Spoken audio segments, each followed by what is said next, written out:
rise and shine. Coffee's brewing, feeling fine. News is out and on the air. Shizzy whiz nuts wild, but we don't care. Morning whiz and coffee. Talk the news, he's a tease. Laugh it off, we're on the go. Shizzy whiz nuts, start the show. Let's go.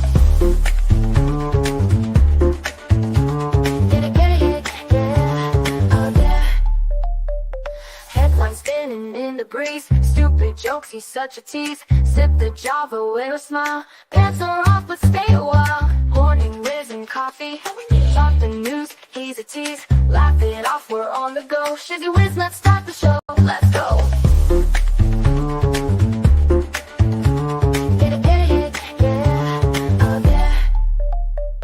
Headlines spinning in the breeze, stupid jokes, he's such a tease. Sip the Java, wear a smile. Pants are off, but stay a while. Morning whiz and coffee. Talk the news, he's a tease. Laugh it off, we're on the go. Shizzy whiz, let's start the show. Let's go.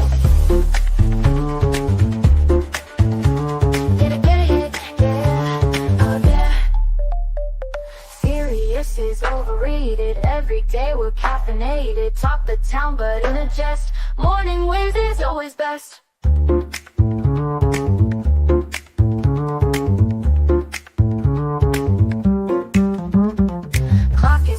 Time to run. Morning show's a load of fun. Grab your mug, don't spill a drop. Laugh your ass off till you pop.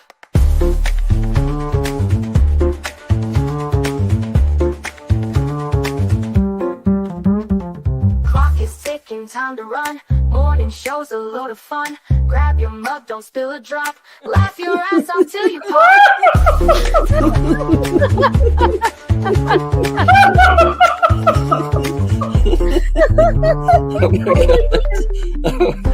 Oh my god, Shizzy breaks Larry. Shizzy broke Larry.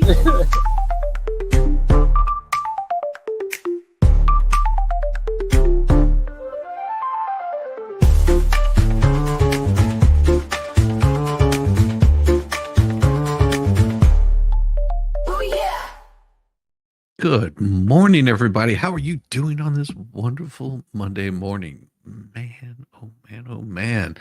It is a beautiful day, or at least it's supposed to be a beautiful day. I hope it doesn't rain anymore. I've got a little more painting to do. Good to see you, Debbie. Good to see you, Stormy, Joyce. These nuts, good morning from the Steel City, Pennsylvania. There you go. Nice to see ya. Oh, yeah, sneeze time. Good morning, Denise. Good morning, everybody. Good morning, Natalie Baker. Well, it's nearly 4:30 p.m. Looks like I'm the first for Shizzy. Oh, and Shizzy, you need to get Discord. I was on with the expert tonight. Yes, I have found him. It was me, but Discord is awesome. Yes, it is awesome. I am actually on Discord, but I don't do enough there. I don't do enough there. I have too many other things in my life going on. I wish I could spend more time there, but unfortunately I'm not able to. Good morning, Allie. Wonderful morning to you. Anybody else I might have forgot? Wishful man. Wishful when. Sorry. Hi all. Good to see you. Good to see you. Glad you could all make it in here today. Oh my gosh. What do we have here? In Spain, a man discovered he could claim to be a woman without any changes to his body and passed the firefighting test he previously failed. Thus, he proved once again not only that DEI is not founded on reality, but it translates to very real dangers for those who have put up with its adherence. In the once Catholic nation of Spain, this new trans law apparently allows a person to simply declare himself the member of the opposite sex without any medical evaluation or psychological justification. Hence, any subpar man who wishes to meet standards or win medals and titles could simply identify as a woman this month to do so. One aspiring fireman just did that. Hopefully we can put a stop to this ideology that's insanity in America before it grows as ridiculous as it is in Spain. The UK Daily Mail reported on the case of a sex-shifting pyrophile, which means somebody that likes to watch buildings burn, and how a man who actually qualified to be a firefighter lost his place to the trainee. The candidate known as David initially failed to pass the exam as a man by not achieving a high enough score, but shortly after receiving the news, it has been claimed the firefighter then announced he was changing gender. According to the rules in Spain, a woman can qualify by achieving a lower score in the physical test because of the strength differences between sexes. When David moved from 201st place to 101st in the ranking of candidates, Mr. Paul Asenjo was bumped down and no longer made the cut. Asenjo is considering legal action against the Madrid Council for facilitating this nonsense. He is feeling the pain that hundreds of women globally felt. Even at the Olympics, as they lost out on awards, medals, scholarships, and other opportunities thanks to men who pretend they were women. In my opinion, this also highlights the fact that women shouldn't really be firemen. If meeting the standards truly is a matter of life or death, why on earth would it be okay to lower or change them for anyone of either sex? But that's an issue for another day. The main point is that a certain number of men and women legitimately met the standards to become firefighters in Spain. David did not. And yet, one of those men who was actually qualified ultimately lost his spot to the unqualified David. And this does put people in danger. It endangers David's fellow firefighters who cannot necessarily rely on him to do everything he is supposed to be able to do. And it endangers those whom he is supposed to save from fires. Not to mention that gender dysphoria is a mental illness, regardless of what modern woke Marxists insist. Sure, David probably does not have the least belief he is a woman. He is simply saying that for the sake of getting the job. But being willing to claim you are the opposite sex unjustly to obtain a job for which you are not qualified is its own sort of mental illness. Either way, this is not a man whose cool reason you can rely upon in a very risky situation. DEI is pernicious and poisons ideology in every way, and we hope that America at least will start to see it cleaned out of our institutions after the Trump administration. The I in DEI stands for inclusion, but it should really stand for insanity. Good morning, Volstorm. Good morning. Good morning. Good to see you. Hope you're doing wonderful. Good morning, Roxanne. Is in the platform. Oh, yeah. The man, the myth, the legend is in the platform. It's a beautiful thing. I saw this, and I actually saw this and was thinking about Volstorm this morning. This one right here. It says maybe Popeye should have been a ginger glutton instead. Nothing against spinach, foliate is great too, but ginger might be one of the most underappreciated, underutilized tools in the dietary arsenal of the game, as well as one of the cheapest. I don't think gingers are cheap. I think gingers are full of life and keep the spice of life going. I travel nowhere without a hefty hunk of ginger root. Oh, it's ginger root. Damn it. In my backpack to chew on in train station or taxi or national park, which is a long-standing practice, has served me well for over the years. My clinical interest in ginger was piqued by my recent return to the land of smiles, wherein virtually every Thai street food vendor drowns their dishes in monosodium glutamate, which is also known as MSG, a common food additive which widely considered a powerful flavor enhancer, is also notably toxic to the brain and other organs. Ginger to the rescue. Aside from tamping down MSG-induced inflammation, ginger may also facilitate weight loss, treat osteoarthritis, lower blood sugar levels with limit blood sugar spikes, improve digestion, reduce Alzheimer's disease risk, reduce cholesterol, although the health risks of high cholesterol are hotly debated by real doctors and scientists, and they look to have been exaggerated greatly by corrupt scientists in the pharmaceutical industry payroll to sell drugs, which they've covered over on PGA Media. It appears, in fact, that ginger constitutes the simplest mechanism of action that makes them useful for treating many or all of the above conditions, is reducing inflammation and regulating the immune response. And we're not going to talk about that because that'll get me in trouble. But it says, I personally find chewing the actual foot refreshingly tangy, if slightly mosaic, and it is also evidence that the fresh root contains more potent bioactive ingredients than dried supplements or whatever other form. So although I'm not giving medical advice, the ginger root, as it comes from the ground, seemingly offers the most therapeutic potential. I don't trust any of the science there. Don't trust any of the science. I trust the science about as much as I trust the Nancy's Pelosi's. She is so rotten. Good news is she's wealthy, politically connected woman. All three matter when you're wealthy. You have more options. When you're politically connected, you don't have to wait in line, and women are way better at longevity than men are. And not just because men are dopey, drink more, and think it's wicked cool to play with fireworks or play with fireworks while drunk. There's a genetic component too. And there's a reason why 85% of centurions and 90% of super centurions are women. And this reason isn't purely behavioral. When it comes to longevity, genetics are king, or more commonly, queen. Still, the short term and long term outlook for Nancy Pelosi's political career is dismal. It's sad, brutal, and painful. And for one of the most influential legislatures in America's history. The purpose of this column isn't to gloat only Cretan delights in the physical suffering of others, but to be truthful and candid about what happens next. Statistically, when a woman is in her mid 80s breaks her hip, the consequences are cataclysmic.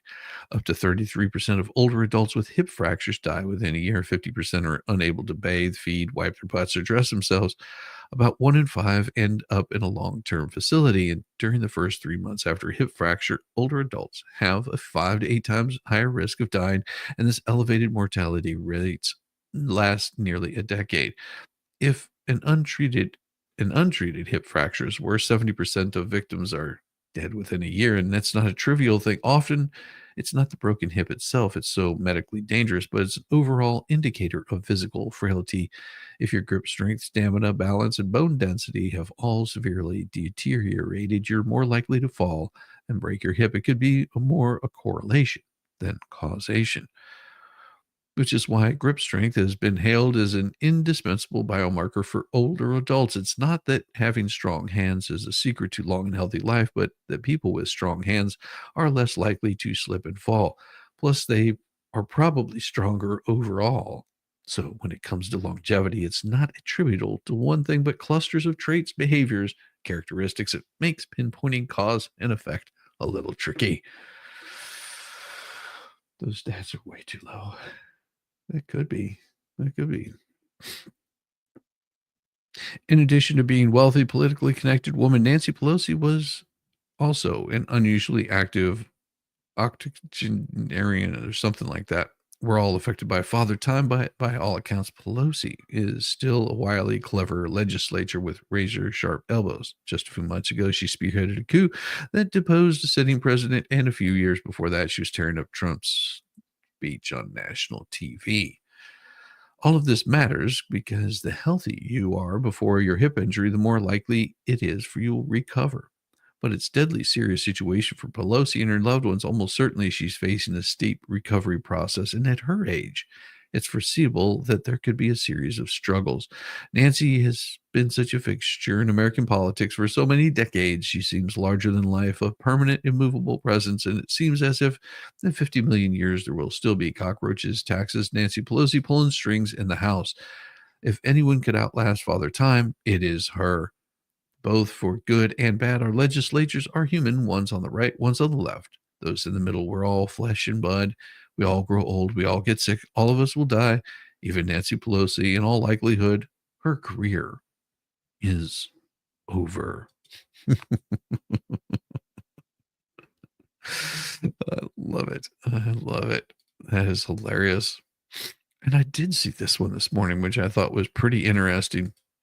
It said the National Spelling Bee goes woke, and women is now spelled WOMYN.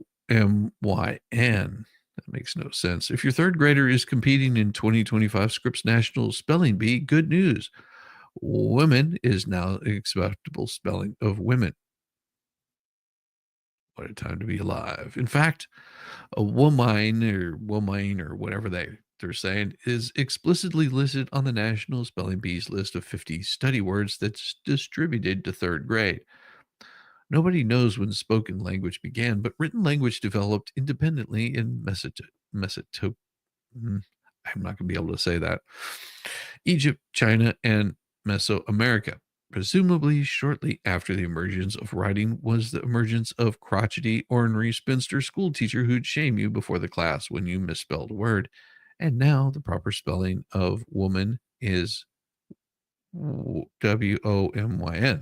The National Spelling Bee has disavowed any responsibility. According to them, all the words they used were taken directly from Merriam-Webster's unabridged dictionary. Alas, after the Merriam-Webster's grammar Gestapos approved of WOMYN, nothing more could be done. The language lords have spoken. Here's what the spelling bee spokesman told Fox News. All of the words used in scripts are pulled from our official dictionary, Merriam-Webster unabridged dictionary. During competition, our policy is to accept any correct spelling listed in our unofficial or official dictionary that isn't marked archaic or obsolete. The alternate spelling of women is therefore included in our study list because it is listed as alternate spelling for women in Merriam-Webster. In building our study list, we aim to include alternate spellings for any words that have them listed in Merriam-Webster. The Merriam-Webster Unabridged Dictionary is the final authority and sole source for the spelling of all words offered in competition. Very respectfully, that's a steaming load of horse shit. Shit is spelled S-H-I-T. Correct that. Thank you. We would have also accepted MSNBC. First of all, there are nearly 500,000 English words in the Merriam Dictionary that they recognize in a 50-word spelling guide for third graders. There are obviously thousands of options to choose from explicitly, including women or wyman or woman or whatever the hell they want to call it. It was deliberate. It's like a moth to a flame or a pyro to a Zippo. Liberals cannot resist the urge to indoctrinate young children. It's irresistible to them. They can't help themselves because liberals believe that people think via language, so you can control the dictionary, you can control how people think and behave. If you're a social engineer, it's irresistible. Indoctrinate the youth, build a better tomorrow, always better to start when they're still little kids. Second, let's not pretend that Merriam-Webster consists of mythical mouth who descended from Mount Sinai once a year, ready to share their super advanced linguistic knowledge with us unwashed masses. Merriam-Webster is simply a for-profit company. You can visit their website. There's nothing magical, mystical, or official about the words they include or exclude.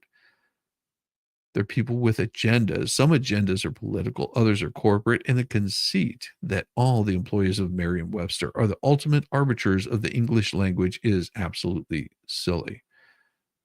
There are no more authorities than me or you. Language is a tool to communicate thoughts. Changing the words or PCing the spelling doesn't change the actual condition. You can't call a woman a woman, or a lady a female, a gal a girl, a lass a dame, or a madam a miss, or a babe, whatever. Things are what they are. Reality is independent of our language. Besides, all words are just made up. Just ask Thor. I'm not doing that because that right there will get me in trouble. Oh my God. The DEI just goes crazy. My spell check disagrees. Yeah. I am guaranteeing you, I am 100% a woman. What's wrong with these people? Because if they change the language, they change your idea of thought. There's a reason they went from going and calling illegal aliens to undocumented migrants. Okay. Not only is it more ridiculous to say and doesn't get the point across of what you're trying to say, it confuses. And that's the act. The act of confusing people is what they would like you to know. That's what they want you to believe, that you should be calling people by something that they're not. The language that you've been using for the past, I don't know how old you are, 20 years, is wrong. It's incorrect. This is how they fix you. And when I saw this, it made me think back to a day of more peaceful times where this next story, when I saw this, it made me think back of those peaceful times when we could laugh, we could joke, we could have much more fun on the YouTubes. And then for whatever reason, some people got all booty hurt, and they got their feelings got trampled, I think. The harrowing epic of fat activist versus airport revolving door. Ah, look, it is a walrus. Buckle up your plus size seatbelts, folks, for this one's a tale for the ages like Moby Dick or the Odyssey, but a modern body positive twist. Now, I have covered previously at PJ Media the escapades of the ridiculously named fat activist Jaylene Cheney, avant-garde in a cottage industry of fellow morbidly obese travelers who demand free extra seats and assorted other carve-outs because normal human-sized accommodations don't support their heft.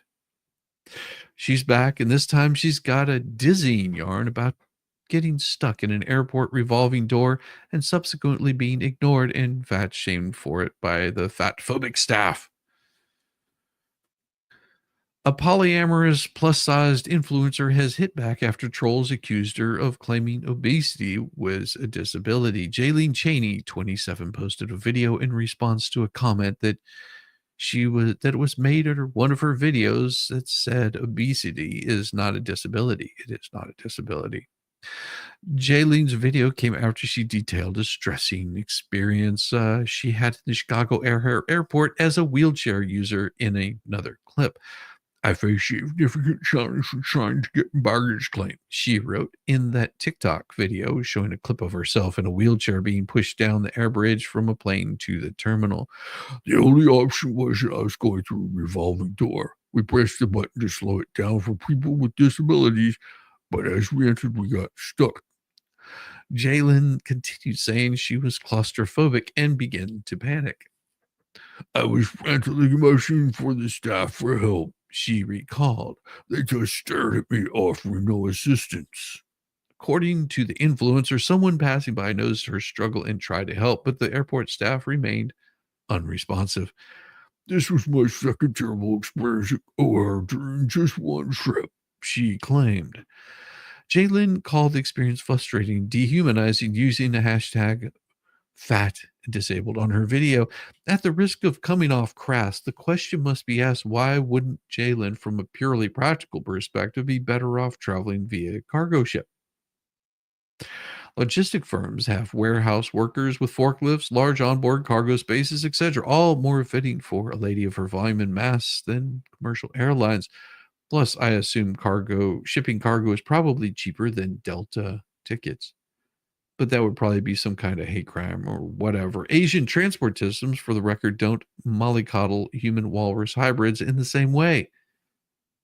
Continuing. The lack of assistance highlighted the necessity for airport staff to treat travelers of all sizes and abilities with respect to the care they deserve, she concluded. Until recently, Jaylin traveled with extra oxygen and required the use of a wheelchair instead of walking longer distances after doctors suspected she suffered a stroke in 2019. In a recent post to Instagram, the travel influencer lashed out after receiving comments about her weight, telling people there was no correlation between being overweight and disabled. Earlier in the month, Jaylene claimed she was discriminated against by an airport employee who refused to push her in a wheelchair because of her weight. Yes, I would refuse also. It's like, no, you're a walking medical facility. Exactly. In a video posted on social media, she claimed that when she tried to deplane the aircraft, the employee assigned to help assist her started to walk away when she realized she was supposed to help the plus-size woman and not one of the smaller passengers. The travel influencer said as the employee walked away with the wheelchair, she was making comments about her size. It's like, yeah, I would too. I don't care if I'm losing my job. I'm not blowing out my back to move someone that weighs more than my car. It's not happening. God damn sexist scales. Jeez Louise. I mean, it's just like recently, oh my God, experienced at O'Hare Airport as a plus size ambulatory wheelchair user. I faced a significant challenge when trying to get to the baggage claim. The only option was to go through the revolving door. We pressed the button to slow down for the people with disabilities. But as soon as we entered, we got stuck. I'm claustrophobic and began to panic. Well, you would think that if you're claustrophobic, you wouldn't be stuffed into such a large suit. This was my second terrible experience at O'Hare during just one trip. Ooga, ooga, boga, ooga, boga. And it's like, you have two legs. Get out there, exercise. Get out there and exercise. That's all I'm saying. She's proud to be, that's not plus size. That's like plus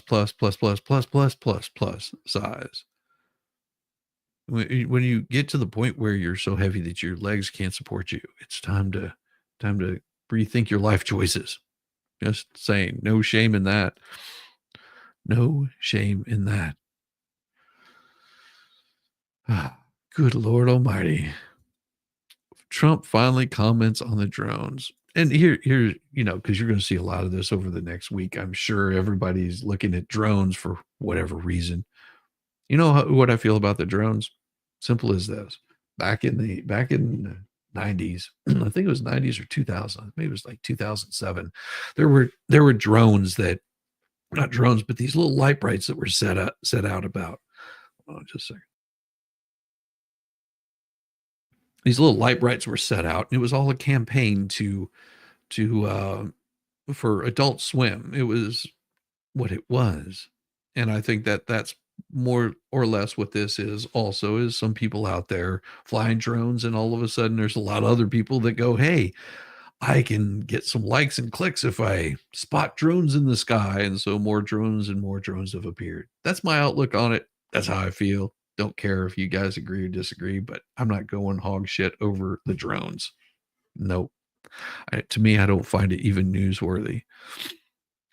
Folks, life comes at you fast, especially in the media business. At almost the exact moment I hit the publish button on this story, Trump posts the following: mystery drone sightings all over the country. Can this really be happening without our government's knowledge? I don't think so.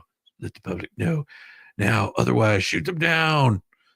So much for my theory. Read it below. I still don't know in the comments what you insightful readers think this could be. Original story. I'm sorry, but this whole drone thing is getting weird. Victoria Taft, Rick Moran have been documenting these drone sightings apparently sometime around the end of November. Today, Maryland Governor Hogan announced that he saw and filmed dozens of large drones above his home in Davidsonville, Maryland. And readers add context to stars in the 39-second mark, recognizably the constellation Orion. From this, you can determine that the bright lights behind the trees are the stars Sirius and Pricon. No anonymous objects apparently in this video.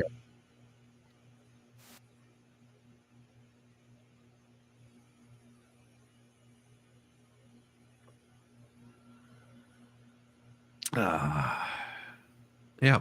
So this is what people are going ape bonkers shit about. Yeah.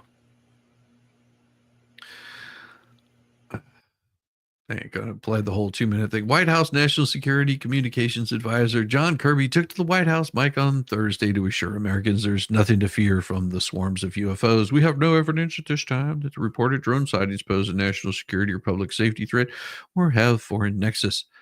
The Department of Homeland Security and FBI are investigating these sightings, and they're working closely with state and local law enforcement to provide resources using numerous detection methods to better understand their origins. Hooray! Using very sophisticated electronic detection technologies provided by federal authorities, we have not been able to, neither have state nor local law enforcement authorities corroborated any of the reported visual sightings. To the contrary, upon review of available imagery, it appears that many of the reported sightings are actually manned aircraft that are being operated lawfully. The United States Coast Guard is providing support to the state of New Jersey and has confirmed that there is no evidence of any foreign-based involvement from coastal vessels. And importantly, there are no reported or confirmed drone sightings in any restricted airspace. Oh, the only thing I find odd is the lack of heat signature in all the line. Exactly. Another day, no drones.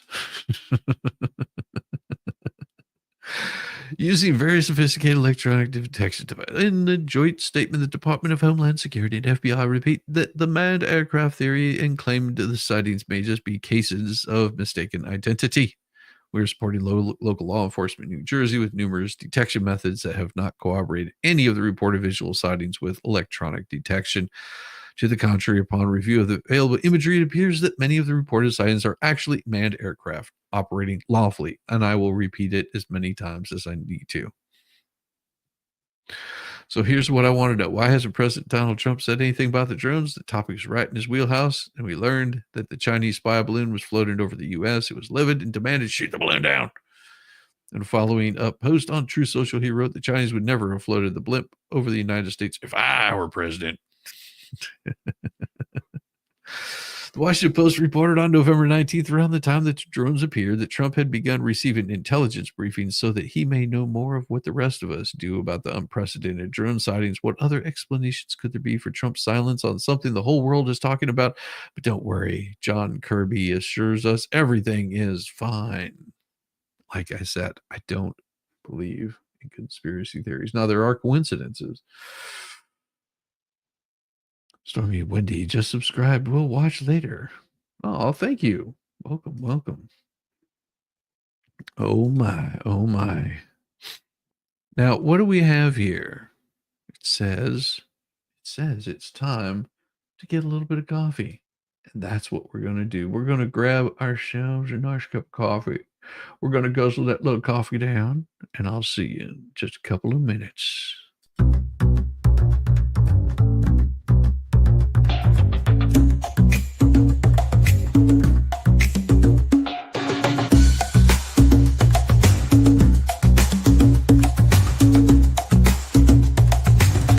Shizzy, when it's chat we thrive, where Shizzy does dance and memes arrive.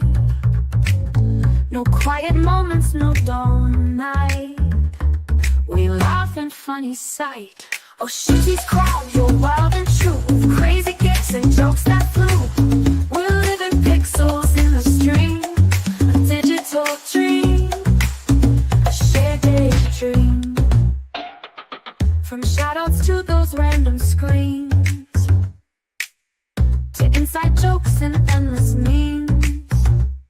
We talk and Shizzy, when it's chat we thrive, where Shizzy does dance and memes arrive. No quiet moments, no dull night. We laugh and funny sight. Oh, Shizzy's crowd, you're wild and true, with crazy gifts and jokes that flew. We're living pixels in the stream, a digital dream, daydream. From shoutouts to those random screens, and inside jokes and endless memes. We in Shizzy, when it's chat we thrive, where Shizzy does dance and memes arrive. No quiet moments, no dull night. We laugh and funny sight. Oh, Shizzy's crowd, you're wild and true, with crazy gifts and jokes that flew. We're living pixels in the stream, a digital dream, a shared daydream. From shoutouts to those random screens, to inside jokes and endless memes. We type our hearts, we spam the love. Our chat rooms like a lit up club. Our chat rooms like a lit up club. Oh, Shizzy's crowd, you're wild and true, with crazy gifts and jokes that flew. We're living pixels in the stream, a digital dream, a shared daydream. Ooh, yeah, we come together night and day. We laugh, we play in our own way. A family in a cyberspace, loving hearts in this virtual place. Oh, Shizzy's crowd, you're wild and true, with crazy gifts and jokes that flew. We're living pixels in the stream, a digital dream, a shared daydream.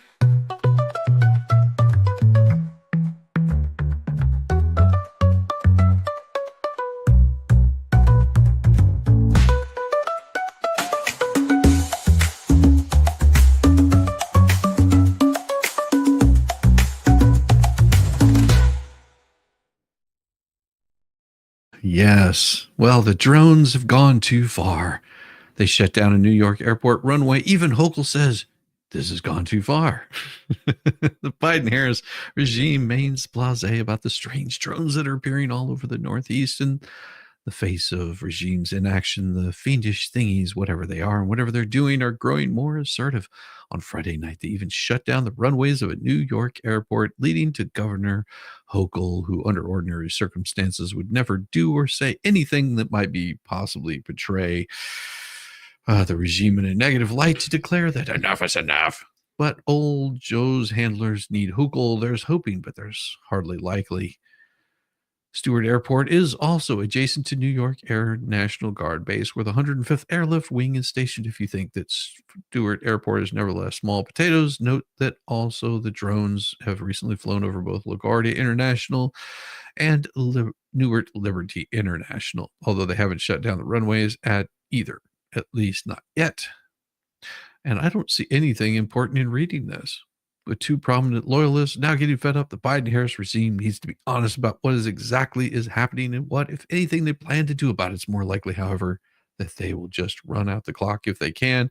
In the late afternoon of January 20th, blame Donald Trump for not doing anything about the drones. That's about what I'm looking at right there. I just don't see any point in covering it. It doesn't interest me. It doesn't drive the news. Talking about drones just does not appeal to me because I find it absolutely droning on. Sorry. I find this much more humorous. Just saying. New twist on I'm leaving the country. Oh, I'm leaving the country. Anytime a Republican wins a presidential election, we hear about celebrities who threaten to leave the country. Few of them ever follow through, which we've seen time and time again. And we've learned that most recent examples moved before the election are using Donald Trump's victory as an excuse to virtue signal.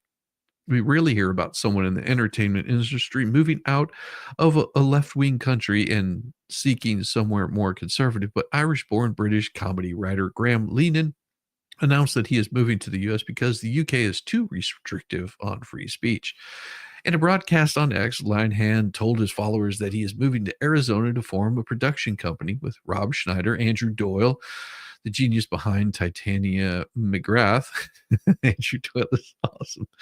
Titania McGrath. If you haven't seen any of the posts by Titania McGrath, it's hilarious.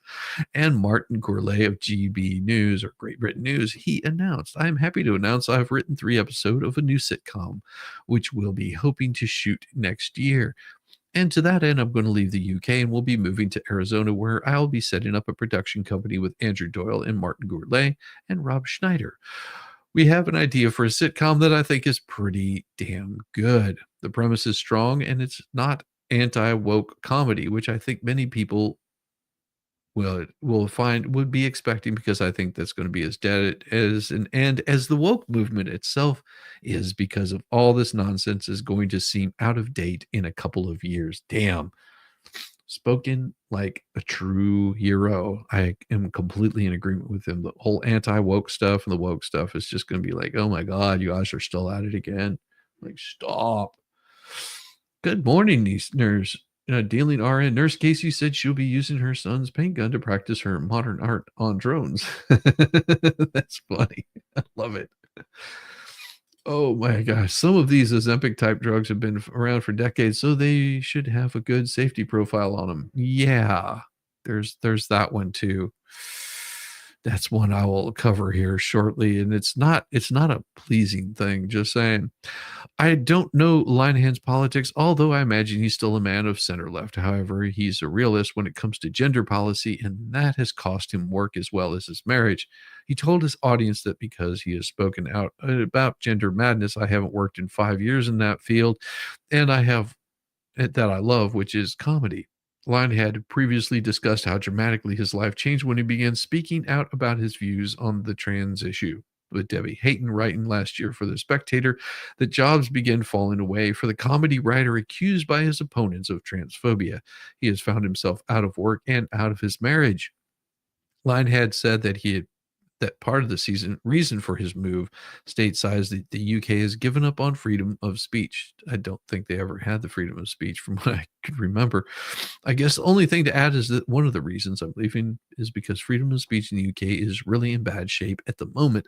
I can certainly know I would not be able to get anything on television in the UK. Not only that, but with police coming to people's houses for tweets and so on, I think that the US is a good place for me at the moment. It seems to be somewhere that values freedom of speech, whereas in the UK gave up on that a few years ago, very sadly, and the results are unafraid around for us all to see. Linehead admitted that he was pleased that the UK banned puberty blockers for kids, as my friend and colleague Sarah Anderson reported earlier this week. But he said that he's also disgusted when the British entertainment industry for not standing up for children. He also marked his announcement as the end of a chapter in his life. He concluded, as I always say, while my friends in life have been very, very disappointing, I replaced them with some of the bravest people I know, people who stood up for kids, stood up for women when the whole world was against them, and I'm proud to be of their number. And I won't stop fighting until I don't know these things are normal again, whether that will ever happen. So I guess that's another way of saying I won't stop fighting, but I will start writing comedy again. Good for Linehan and his bravery in standing up for the truth. Here's to hoping his move to the US will lead to more great, successful comedy from him. I can't wait to see what he does next. Yeah, I really am looking forward to seeing what he has going on next, because it'll be good. I'm pretty damn sure of it. There was a story that I saw that was, and you were talking about Ozempic. Uh, uh, uh, uh, uh, uh. And when I saw that, it it showed me there was something else that I saw that really sort of threw me threw me off, and I wasn't sure if I was going to cover it or not, because it's where did it go? I saw it just a little while ago and then it disappeared. Hmm. I think I know where it is. I think I can. I think I can. And it was, there it is. Here we go. This is what I saw. Autopsy: miracle weight loss drug kills fat nurse. So whenever you spoke of that, it made me remember this particular story. Miracle weight loss drugs will change the world, proclaimed the vanguard of the Science Nature journal in its headline, espousing the endless virtues of injecting yourself with artificial hormones once a week forever at retail price tag that exceeds many people's annual salaries. The loving and liberal federal government is here, thankfully, to offset those costs. Free lunch. Anyway, these miracles certainly changed one fat nurse's life across the pond in that she no longer has it. Certainly a less positive direction than Nature Journal intended to convey, but an accurate reflection of its headline. Nonetheless, these drugs change people's lives. Via Children's Health Defense, emphasis added. A 58-year-old Scottish nurse died after taking 2 doses of the weight loss drug Mounjaro. Mounjaro something. Recently approved by the UK's National Health Service, NHS, BBC reported. Susan McGowan's death certificate lists multiple organ failure, septic shock, and pancreatitis as the immediate cause of death. However, the use of prescribed trizipatide, the generic name for Mounjaro, is a listing as a contributing factor, is thought to be the first death in the UK officially linked to the injectable drug, also sold under the brand name Zepbound. Eli manufactures the drug. Let's consider a moment now the tragic passing. Healthcare professional spent 30 years in Britain's NHS system dispensing medical care and advice to her patients, which they presumably lapped up as it came from a trusted authority figure with proper credentials, a licensed NHS nurse in a nifty costume with a badge and everything. And now she's dead because she listened to her own institution's advice that shooting herself up with what used to be a drug reserved exclusively for diabetics in an optimal lose weight strategy. As a optimal lose weight strategy, McGowan took 2 doses of the drug over about 2 weeks. Days after her second injection, she began severe experiencing severe illness and was admitted to the hospital where she worked. Her family was informed her kidneys weren't working, so she soon went into a coma, then organ failure, and subsequently died. GLP-1 receptor and agonists come with serious side effects ranging from vomiting, diarrhea, and nausea to pancreatitis, stomach paralysis, kidney disease, and thyroid cancer. The drugs pose such serious risks to pregnant women that doctors have argued that they should carry a black box warning. They've also been linked to suicidal ideation. In clinical trials, about 80 to 90% of participants experienced at least one adverse event. Though most were mild to moderate, the reactions led some people to discontinue the medication, Mercola reported. Side note, 80 to 90% side effect rate, including suicidal ideation and the intestines seizing up into the tight little flesh rock. Now, how is that for safe and effective? Yeah, I don't know if that's too safe or effective at all. Let's just say I won't be injecting any of this stuff into my fat ass anytime soon at all. I'm just saying that ain't gonna happen. Oh, jeez Louise. I just don't know. I just don't know why people continue doing this kind of stuff to themselves. It's a little scary why you would want to inject drugs into your body. You know, when just simply getting out exercising can really help 90% of all of these issues. I know what this drug is. Am I taking it? No, I don't need it. Exactly. Exactly.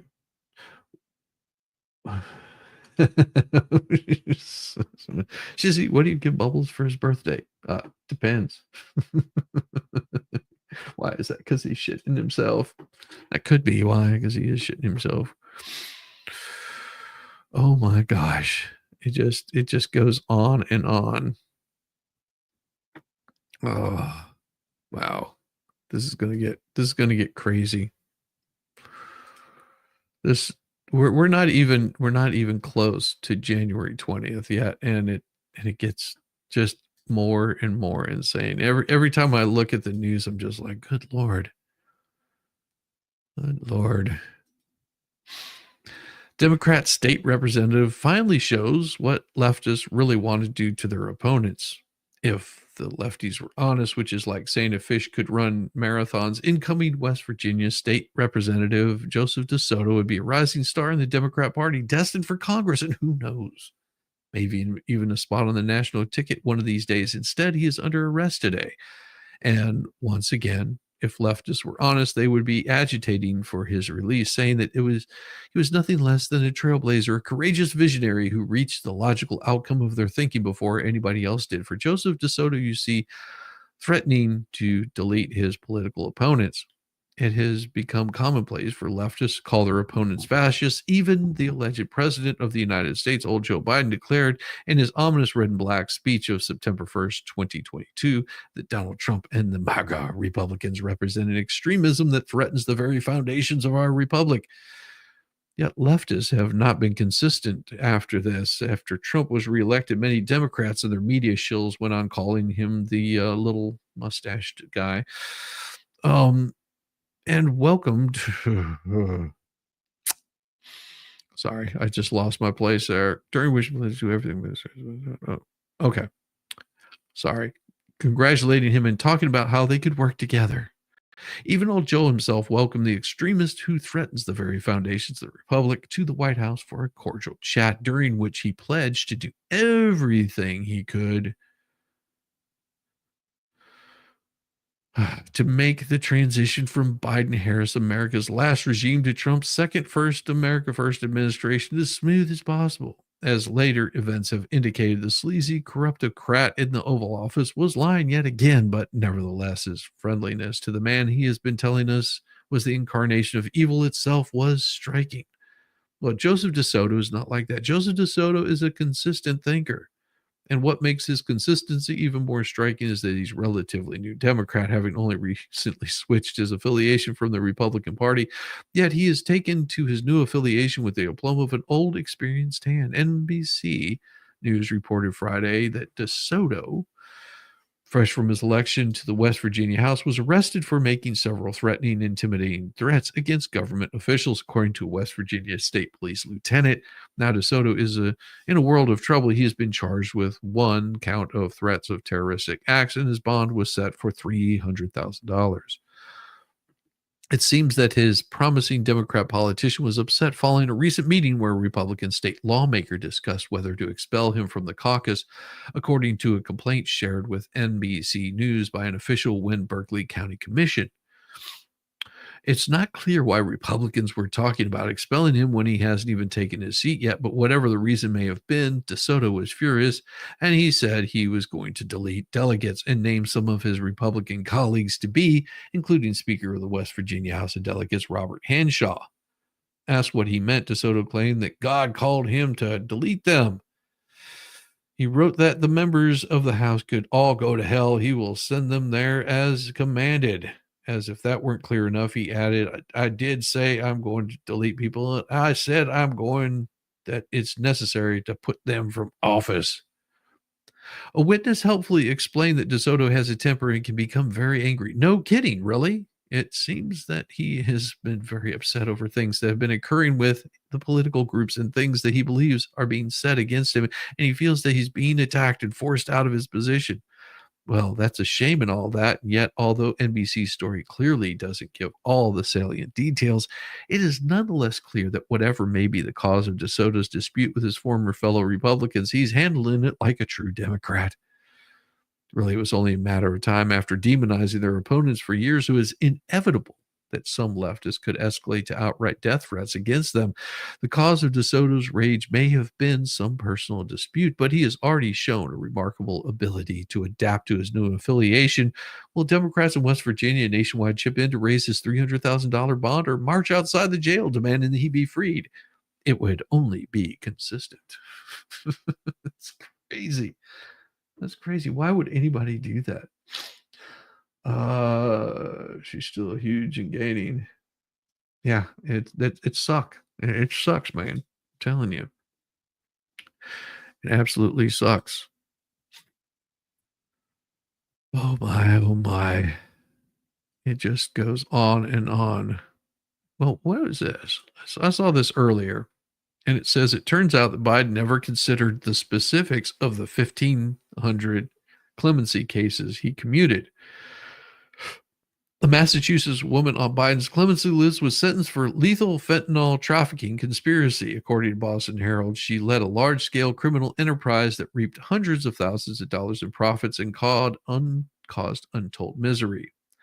Former Dixon Comptroller Rita Crundwell stole $53 million from the little town, a crime so notorious that a documentary was made highlighting that she perpetrated the largest case of municipal fraud in American history.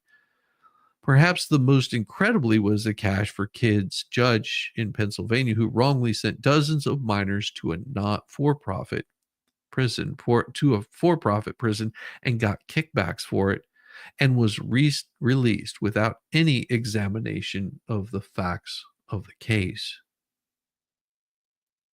The White House commuted the sentence of the judge at the center of the notorious Kids for Cash scandal without considering the specifics of his case, but beyond whether it fit the broad set of criteria, reports Political. We can assume the rest of the cases of the 1,500 prisoners were also examined just as thoroughly. The governor of Pennsylvania, Josh Shapiro, strongly disagreed with Biden's decision to commute the sentence of former Judge Michael Conahan, which was convicted in 2011 and sentenced to 17 years only to be released to house arrest during the pandemic. I do feel strongly that President Biden got it absolutely wrong and created a lot of pain here in the northeastern Pennsylvania, Shapiro, a Democrat, said in an event on Friday. Conahan, he said, deserves to be behind bars, not walking as a free man. The mother of one teen wrongly sentenced by Conahan, who then committed suicide, Sandy Ferranzo, said she was shocked and hurt by Biden's clemency. Conahan's actions destroyed families, including mine, and my son's death is a tragic reminder of the consequences of his abuse of power. This pardon feels like an injustice for all of us who still suffer. Right now, I'm processing and doing the best I can to cope with the pain that this has brought back. Rita Crunwell, the Dixon, Illinois comptroller who stole $54 million to fund the lavish lifestyle of expensive homes, dream vacations, and some serious bling, was sentenced to 20 years. She served less than half that in time. With my deteriorating health condition and the danger of the COVID-19 pandemic, I feel like I have been given a death sentence, she wrote to the judge, asking to be released during the pandemic. The judge denied release, but the following year, the Bureau of Prisons put her on home confinement, even though she had only served less than half her sentence. Former U.S. Marshal Jason Wangelin met with Crudgell in prison several times as he worked to sell her assets. She conveyed to me more a sense of disgust that she had been sentenced that long. He said back in 2021, she was very visibly shaken by the fact that she was serving a nearly 20-year sentence. But she's not sorry for her crime. Shouldn't remorse have been one of the top priorities that Biden should have looked at? With Biden's mania for the first, the best, the biggest, the most, it's not surprising that he and his aides given little thoughts to the specifics of the cases as long as they fit into a broad set of criteria. Oh, hitting a super chat. Good morning, knock it off. Or Shizzy, where's your nut? Good morning, big man. You're a fave tough guy. Can't wait to see how all this wild stuff really sticks hot coals in the liberal stockings. Love you, man. Peace. Sorry for the KP clip. I'm not sure what KPLK is, but thank you very much for your super chat. You're a great man. Appreciate you. Oh my gosh. Yeah. Beautiful, beautiful stuff. Thank you very much for the super chat. That's very kind of yous. Very, very kind of yous. We trying to keep it real here. And this one did bring a little sadness to my heart right here. One of the last Pearl Harbor survivors dies just days after anniversary. December 7th of this year marked the 83rd anniversary of the bombing of Pearl Harbor. On that day, only 16 survivors remained, but I'm sad to report that number has dwindled to 15 as of December 11th. Robert Bob Fernandez had plans to travel to Hawaii last week to mark the anniversary of the horrific events he experienced as a young sailor, but due to his declining health after having a stroke last month, he had to back out. It would have been his fourth trip to the commemoration ceremony. Sadly, the veteran died on Wednesday. He passed away peacefully at the California home of his nephew, Joe Guthrie, while holding Guthrie's daughter's hand, and he was 100 years old. Rest in peace, Robert Fernandez. He was just 17 years old on December 7th, 1941, when the Japanese attacked. He was working as a mess cook aboard the USS Curtis when he heard the alarm sound and looked outside a porthole in time to see a plane with Japanese insignia painted on the side. I felt kind of scared because I didn't know what the hell was going on, he told the Associated Press. Fernandez rushed down the 3 decks to a magazine room where he and other sailors waited for someone to unlock the door, storing the 5-inch 12.7 centimeter 38 caliber shells so they could begin passing them to the ship's guns. He has said in the past that they could hear gunfire above, and many sailors were praying or crying in fear. 21 men from the USS Curtis were killed, and another 60 were wounded. In the aftermath, Fernandez cleaned up the debris and stood guard on the ship to make sure no one came aboard. He remembers falling asleep among those deleted bodies that night.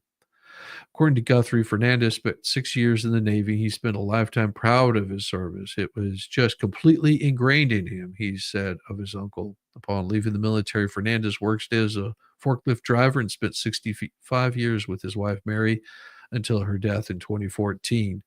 He moved in with his nephew last year, and he seemed to have a zest for life. Fernandez enjoyed music and dancing, would attend performances at a local park and restaurant. He had a soft spot for Frank Sinatra tunes, Guthrie said. The ladies flocked to him like moths to a flame whenever he went out.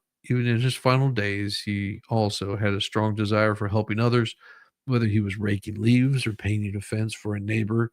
who couldn't do it themselves or giving money to someone who was down on their luck. Fernandez had 3 sons and a stepdaughter, but only his eldest son, Robert J. Fernandez of Arizona, is still alive. He's also survived by a granddaughter and several great grandchildren, and may he rest in peace. Yes, rest in peace, Soldier Fernandez. Rough one. Oh boy. Ooh. Sorry, Joe, you just can't Trump proof your legacy. Well, we know Joe can't do anything. We know Joe can't do anything. If you haven't already heard, Joe Biden is in the middle of a mad dash to implement last minute policies, which you have to be careful. Spending packages, judicial appointments. The effort isn't about the cementing his achievements. It's a thinly veiled attempt to Trump proof his legacy, as if that's actually possible. This frantic activity mirrors similar actions by the Obama administration, which also tried to implement regulations aimed at preventing Trump from undoing 8 years of policy. From greenhouse gas emission rules to overtime pay regulations, Obama's 11th hour efforts sought to bypass Congress and shield his legacy. Yet Trump dismantled much of Obama's agenda with a stroke of a pen, highlighting how fleeting executive actions can be in a system that wasn't designed to be a dictatorship. It's no coincidence that Democrats feel entitled to their legacies, believing their policies should remain untouched by future administrations. This expectation of a permanent legacy clashes directly with America's foundational system of governance, which relies on checks and balances to ensure a president can't unilaterally dictate policy like some sort of king.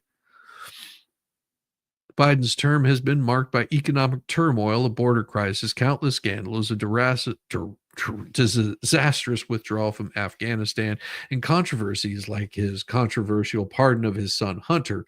These issues have undermined his credibility, but instead of confronting his administration's failures, Biden has leaned into regulatory overreach and green energy spending to safeguard his vision. According to a report from USA Today, one key way Biden is trying to Trump-proof his legacy is to push to direct taxpayer dollars into energy projects in red states in an attempt to curry favor with Republican lawmakers and lock in support for programs likely to face the chopping block under Trump. The economy in particular has been a sore spot for Biden. The administration's so-called Bidenomics has led to skyrocketing inflation, higher energy costs, stagnant wages. These policies have driven public dissatisfaction, yet Biden continues to push an agenda of government handouts and bloated spending, hoping it will outlast his presidency. Adding to Biden's rushed agenda is his commitment to Ukraine. The his administration recently approved about another $725 million in aid, despite growing public skepticism and Trump's repeated calls for peace negotiation. Biden's unwavering stance to create more war is in contrast with Trump's focus on securing a ceasefire and prioritizing domestic concerns over endless foreign bullshit. In reality, Biden's rush action to protect his legacy are a reminder that no presidency is immune to change. Barack Obama wanted a nuclear deal with Iran and the Paris Climate Treaty to be part of his legacy. But since he bypassed constitutionally mandated Senate ratification, Trump was able to reverse them. Democrats' refusal to accept their successors have come from the same right to govern as they do reflects an arrogance that voters are growing increasingly wary of. It also highlights a deeper issue: the over-reliance on executive actions and regulations to bypass Congress, an approach that undermines the balance of power and creates lasting problems for governments. It does. Yeah, DeSoto needs the Baker Act. Exactly. Jeez Louise. Good morning, Tammy. Good morning, Higgles. Good morning, everybody. Welcome to the shit show. I mean, it just went absolutely crazy. And this next story falls into the same damn thing. Tim Walz proved how pathetic and out of touch he really is. I think we really dodged a major bullet with this psychopath. Tim Walz, a Democrat, failed vice presidential hopeful, was once again demonstrated why he's out of touch with ordinary Americans. He tried to frame his financial situation as some sort of badge of honor, declaring himself the poorest vice presidential candidate in history. The irony, his income and lifestyle are a far cry from what average American experiences. Walz's tone deaf attempt to play the relatable everyman should be laughable if it weren't so insulting, boasting about what he called a real flex. Waltz portrayed himself as someone who struggles with bills and financial responsibilities like everyday Americans.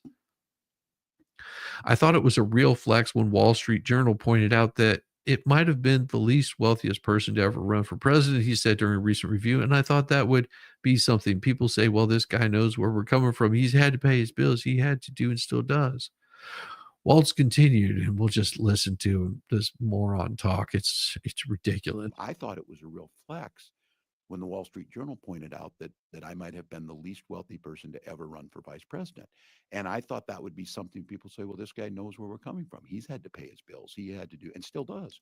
We've got to figure it out. And I feel like one of my roles is going forward here is figuring out a way to make the case to the public, the American public, is that the Democratic Party really is focused on the things they care about. And in this case, they didn't, they thought and it might be true, not enough focus was put on inflation and the costs that those brought to people. Understanding that immigration and border control does matter to people, and it doesn't mean that you're cruel or you don't care. And I think that's something that, in the 90 days I was out there, we apparently didn't make that connection strongly enough, because it was middle class folks in a lot of cases. It was folks that were less than a college degree. These are folks that are working dang hard. I've always said that the hardest jobs I've ever did paid me the least amount of money. So there were folks that weren't voting for us would be the very folks that I care that our policies impact. And that disconnect was obvious in the results. I thought it was a real flex.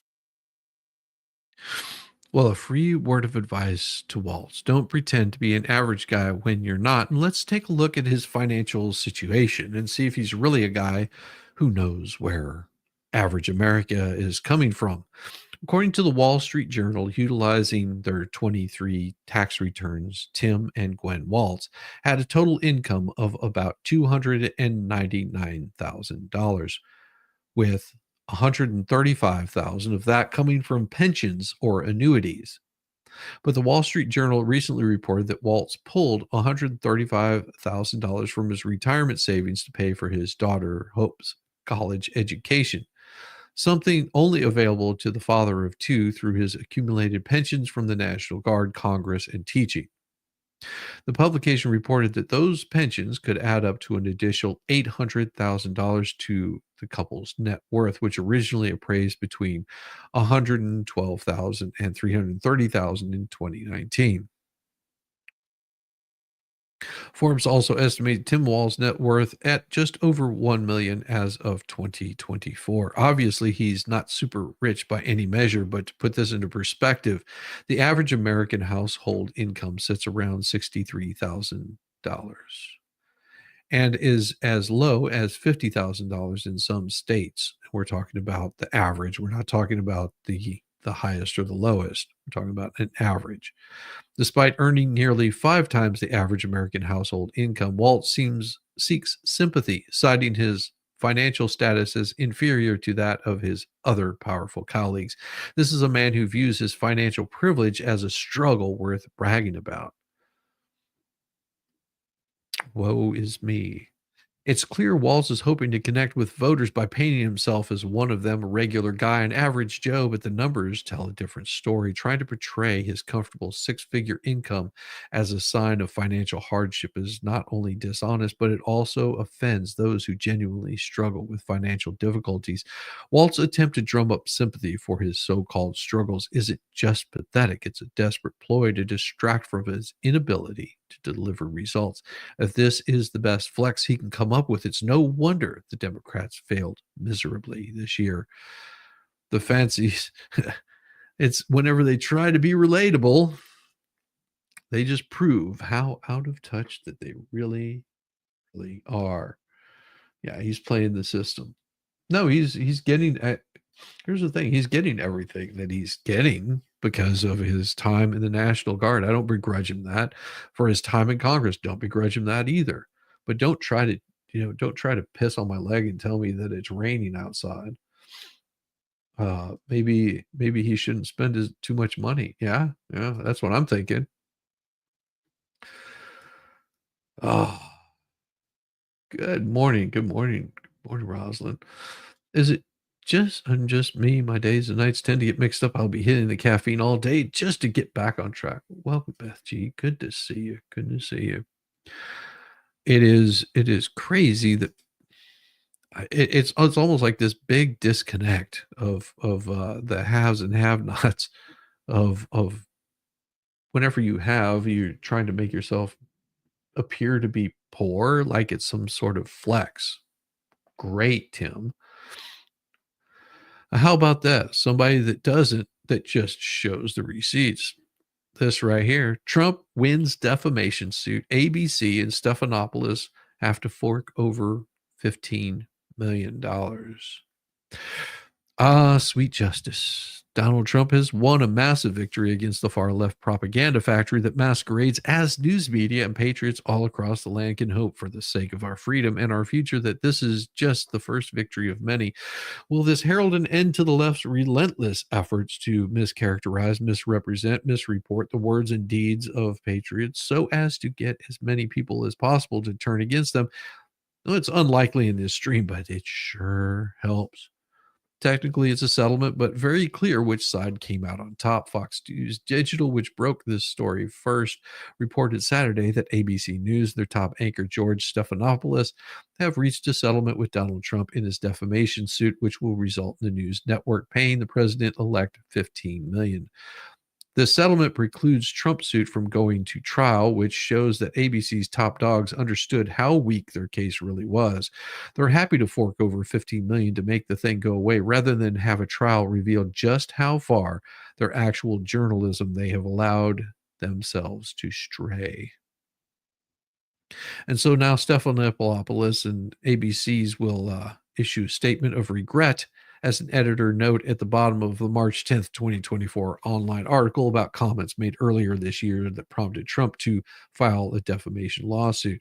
Statement says ABC News and George Stephanopoulos regret statements regarding President Donald J. Trump made during an interview by George Stephanopoulos with Nancy Mace on ABC's This Week in March 10th, 2024. Yeah, that's just a small slap on the wrist. Is outrageously mild in comparison to how Stephanopoulos defamed Trump, but the $15 million takes a bit of the sting out of that. Trump, according to Fox, filed a defamation suit against Stephanopoulos after he asserted that Trump was found liable for graping in a civil case during a contentious interview with Representative Nancy Mace last March. The far left former Clinton apparatchik Stephanopoulos was played a clip of Mace discuss being a victim of graping, and then asked her, "How do you square your endorsement of Donald Trump with the testimony we just saw?" The rabidly partisan, viciously biased pseudo-journalist continued, "You endorsed Donald Trump for president. Judges in 2 separate juries have found him liable for grape and for defaming the victim of that grape." Stephanopoulos was, of course, referring to the fantastic E.G. Carroll's claim that Trump raped her as many years ago in a Bergdorf Goodman dressing room. Back in September, Trump's attorney Will Scarf dissected Carroll's claim, making it clear yet again that no sentient human being could have ever taken her story seriously. Scharf pointed out the obvious fact that Carroll's story at its heart is an utterly implausible, he said, story. He said, she said, story. Serious allegations of this kind are supposed to be established on the basis of evidence and witnesses. And hold on just a second, everyone. There we go. Morning. My lovely wife needed a jar open. I love it. I love being a man that I can open jars for my lovely wife. Well, that my hands are really strong. She's got these pretty little tiny hands that are not, but they're perfect for what they do. Yeah, George needs to go. Well, and this sort of brings me to the point that a lot of people have been missing in this whole Jeremy Hale's lawsuit, defamation lawsuit. If you're seeing this, this is 15 million. Okay. Let me be very clear. Here. This is 15 million from Donald going to Donald Trump on a defamation lawsuit made by someone that won millions of dollars from him. Millions. But Stephanopoulos defamed him. ABC defamed him by even airing it. Just think how a judge is going to view this, because everyone's getting, oh, well, what about this? What about that? What about it? That's not what it's about. It's about the defamation and the continued defamation that's going on about him. That's what is happening here. In case these morons on the side of the Prestons and the Cooks haven't understood, they've defamed a man. It's pretty cut and dry when it comes down to it. And not only have they done that, they've gone after his business.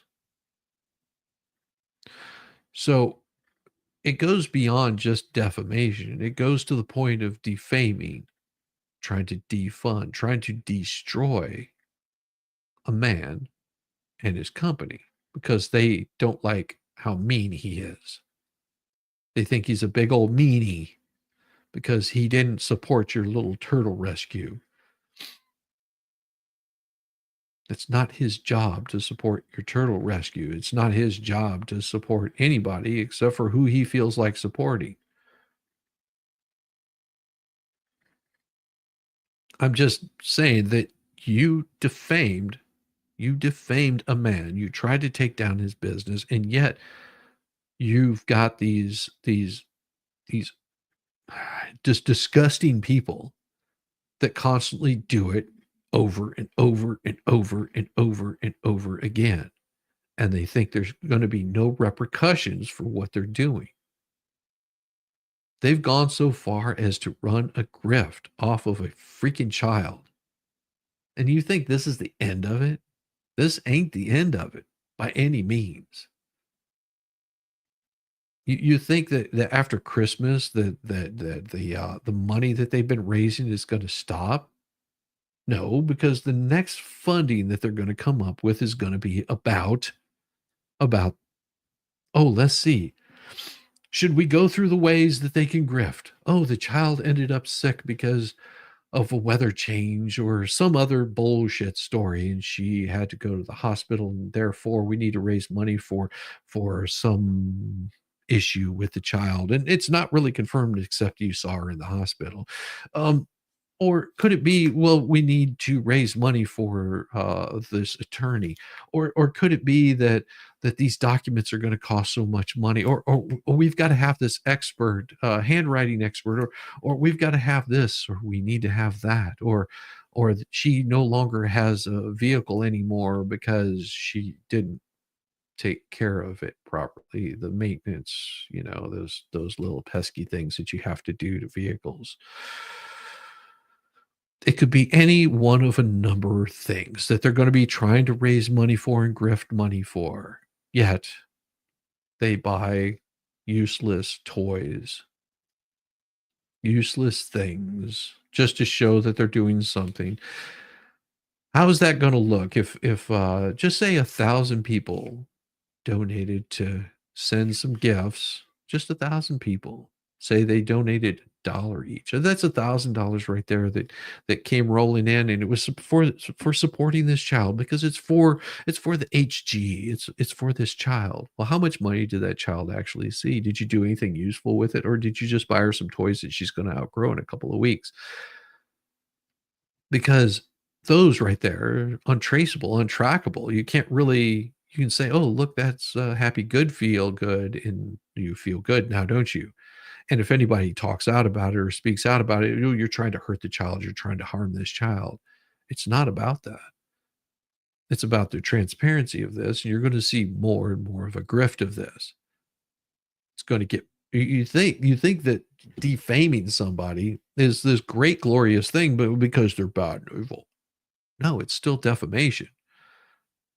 It doesn't matter if he hurts puppies, which I don't think he does. It's still defamation if you're accusing somebody of something that they did not do. Oh, how many people could have seen it? One person seeing it is enough. One person seeing it is enough. God, these people are so stupid. Yeah, buying house supplies and there's no house. A house full of toys for one child that she will grow out over a year. Yeah. Hopefully the FBI and the IRS investigate. I don't know. Biden's going to wish, going to pardon, finish this. Yes. Your husband says, I would not be able to live without him opening my jars, so I make sure he opens every jar. Hopefully he doesn't open them all up at the same time, because that would really suck.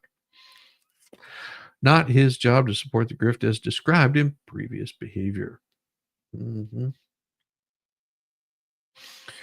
He is mean. So come on. Yeah. Yep. All right, back to this. The judge didn't actually say that. Judge Lewis Kaplan wrote that Carol did not prove that Trump had raped her within the meaning of the New York penal law. But that didn't mean that she failed to prove that Mr. Trump raped her, as many people commonly understand the word grape. This established that Kaplan hates Trump as much as Stephanopoulos does, but it doesn't actually establish what he was found liable for grape. In fact, Kaplan stated just the opposite, albeit with regret. One particularly delicious aspect of the settlement is that ABC News has now become a major underwriter of the future Trump presidential library.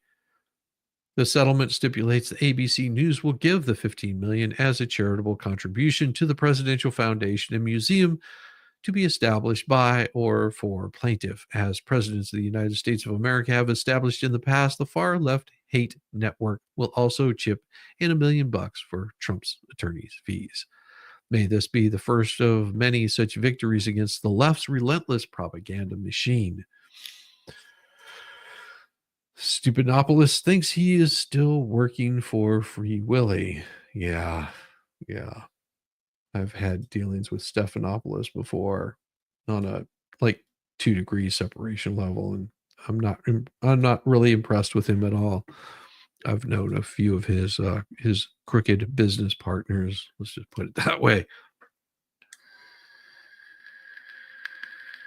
Oh, this is going to be interesting. I just saw this thing come in. It is that the Biden-Harris regime pursues lawsuits to hold oil and gas companies liable for global warming. This isn't going to work out well. I'll just say this is not going to work out well at all. Oh, geez. Jeez Louise. I don't even think I want to even read this. Oh, yeah. So they're basically going to try to drag the DOJ through this. I'm not reading through all that. That sucks. That's just ridiculous. Any way to slow down the production of oil back into this country, like the lifeblood of this country, and they just want to destroy it. In case, you haven't been paying attention, Canada already said they're going to cut off gas and oil supplies to you up there in the north, the Midwest. Yeah, Michigan, New York, and all those places. Yeah, Wisconsin. Watch what happens this winter when they cut things off, uncap our wells. Shit, good luck with that. We've got a lot of them that they've got capped. I used to work in this business, so I understand. Yes, they got a lot capped off. Public pollsters and the media gave the entire country the impression that the 2024 presidential election was really, really, really, really close, or that Camel Toe had the edge. Remember how Joe Biden was forced out because the two polls showed him losing big time to Trump, and then Camel Toe swooped in and suddenly ahead by 2, 3, 4 points nationally and in the swing states. Well, of course, then Trump won. It became clear that Camel Toe never even had a real shot. Not once during the election did her internal polling show her ahead. In many ways, it seemed inevitable that Trump would win, yet the media and the left worked overtime to convince voters that Camel Toe had a strong chance, so much so that her campaign raised and spent over $1 billion, only to lose every single swing state. Let me repeat that again. Lose every single swing state. Unsurprisingly, many on the left are struggling to cope with her defeat. Some have even deluded themselves into believing that despite Trump's decisive victory, Camel Toe will somehow be inaugurated as president on January 20th, 2025. Now, there are some pretty wild conspiracy theories floating around social media. A fringe group of Camel Toe supporters is convinced that J.D. Vance is secretly working with federal authorities to turn states' evidence against Donald Trump and Elon Musk for plotting to steal the 2024 election. So the rumor mill is abuzz that J.D. Vance is actually working to turn states' evidence. This one delusional Camel Toe supporter said in a TikTok post, "Now, this is just a rumor. Okay, rumor. However, I'd like to point out our girl here on August 8th. I posted a video predicting this." Despite patting herself on the back, she did leave open the possibility that this insane theory might just not pan out. But she said, wouldn't be surprised because who's seen J.D. Vance in since the election? She's not alone because another TikToker posts, Kamala Harris is not done. She's actually, in fact, leaving the Taylor Swift-esque Easter eggs, and I'm absolutely living for it. She goes on to point out clues in recent Harris campaign fundraising emails, namely that more recent pitches were paid for not by Harris for President campaign, but by Harris Victory Fund, which is a joint fundraising apparatus with the DNC and state committees, and notes that the disclaimer says that the funds raised will be allocated to President Harris's recount account. All those feelings we had, she continues, something's not right. The math is not mathing. What's going on? Don't worry, Prosecutor Camel Toe is on the case. I'm not surprised. We haven't heard anything about a recount yet because there are a couple of states that are not yet finished. Now, this is just a few isolated incidents. There are reportedly a bunch of videos like this, and enough so that a former Harris Walz campaign employee is speaking out against these conspiracy theories. I need to talk for a second. There's no plot twist coming in this year's election results, she declared, emphasizing that Camel Toe did not secretly win the election and that there is no honey trap or to catch Donald Trump. Speaking from personal experience, she explained, I literally worked for her campaign. I've been at HQ for the last several months and shared the emotional toll of the loss, describing the saddest, loneliest solo road trip back home after moving to Delaware for the campaign. Now, she's not exactly immune to conspiracy theories. She described herself as a disabled queer woman married to an active duty service member and expressed the fear over what a second Trump term might mean for her family and seemed frustrated that the election conspiracy theories are distracting from her very real problems. Every second that people spend obsessing over some secret plot twist like we're living in a movie is more time than they're not spending organizing and getting involved in their community. Inauguration Day is going to be so much fun. Yeah, you have no idea how fun it's actually going to be. I am looking forward to watching them lose their mind, just like Don Lemon. His hilarious tantrum over Trump being Times Person of the Year.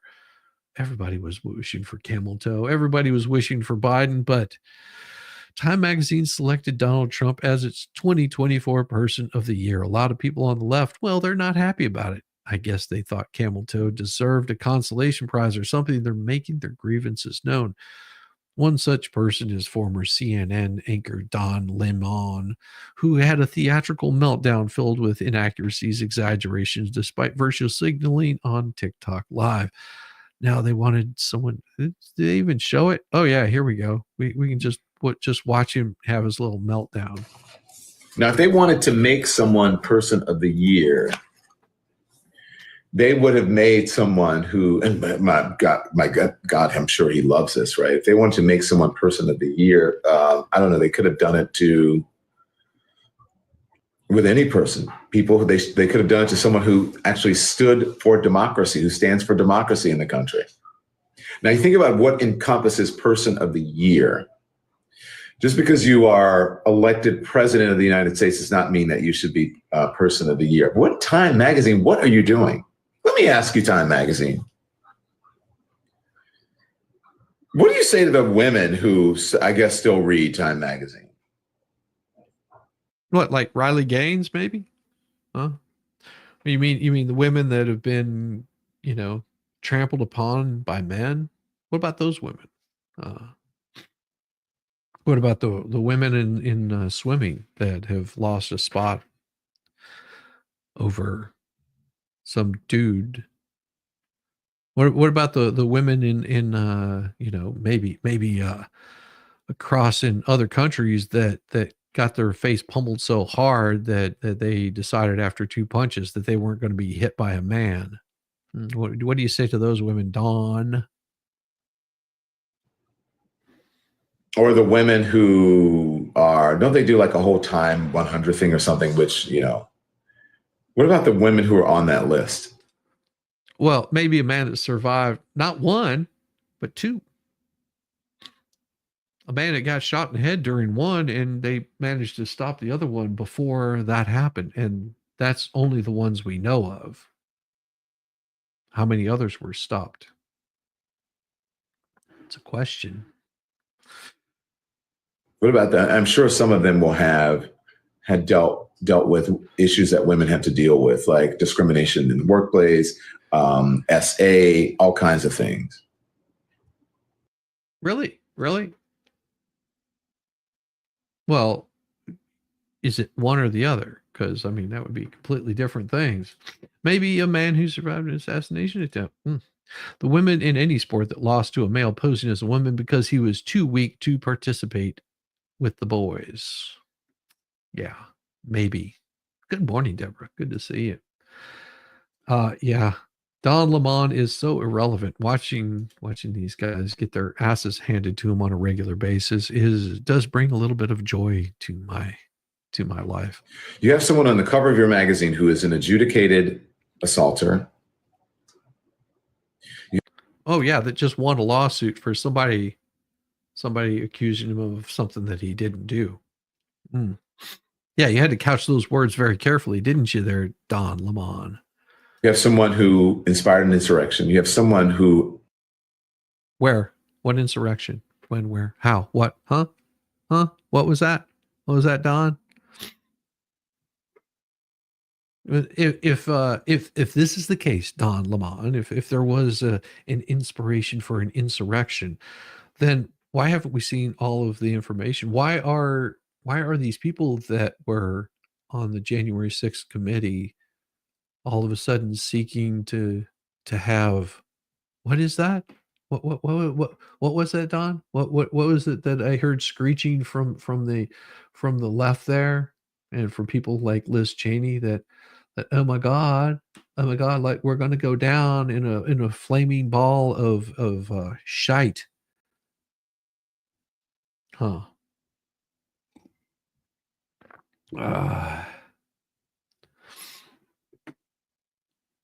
Yeah. Without a doubt, the evidence is there, try to overturn. See, these are all bullshit. All bullshit. Don Lemon, you are a moron. A free and fair election.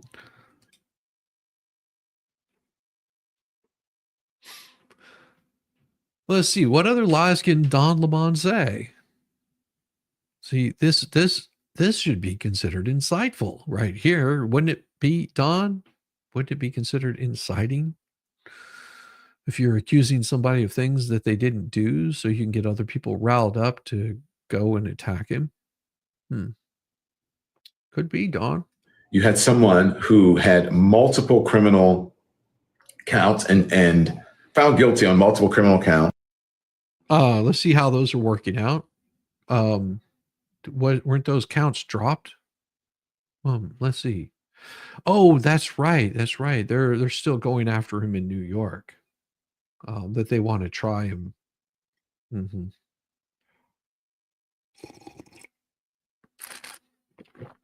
Just saying. I don't think this is going to work out too good for you, Don.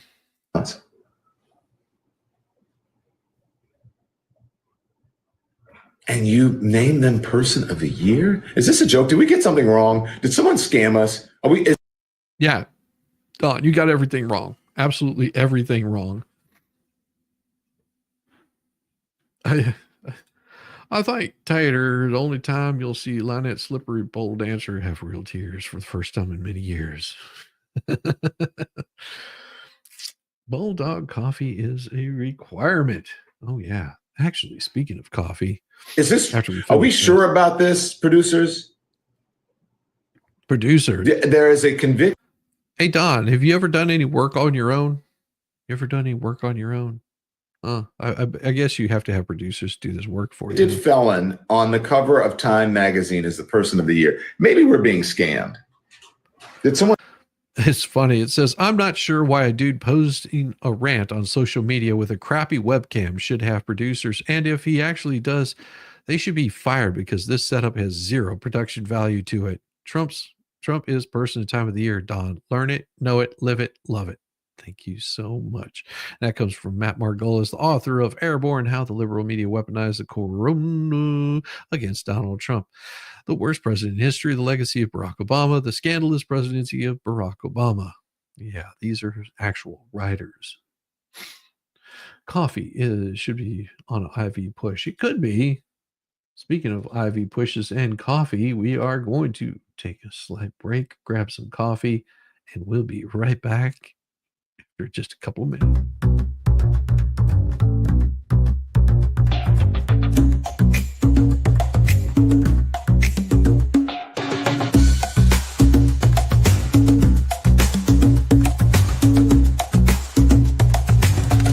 Shizzy, when it's chat we thrive, where Shizzy does dance and memes arrive. No quiet moments, no dawn night. We laugh and funny sight. Oh, Shizzy's crowd, you're wild and true, with crazy gifts and jokes that flew. We're living pixels in the stream, a digital dream, a shared daydream.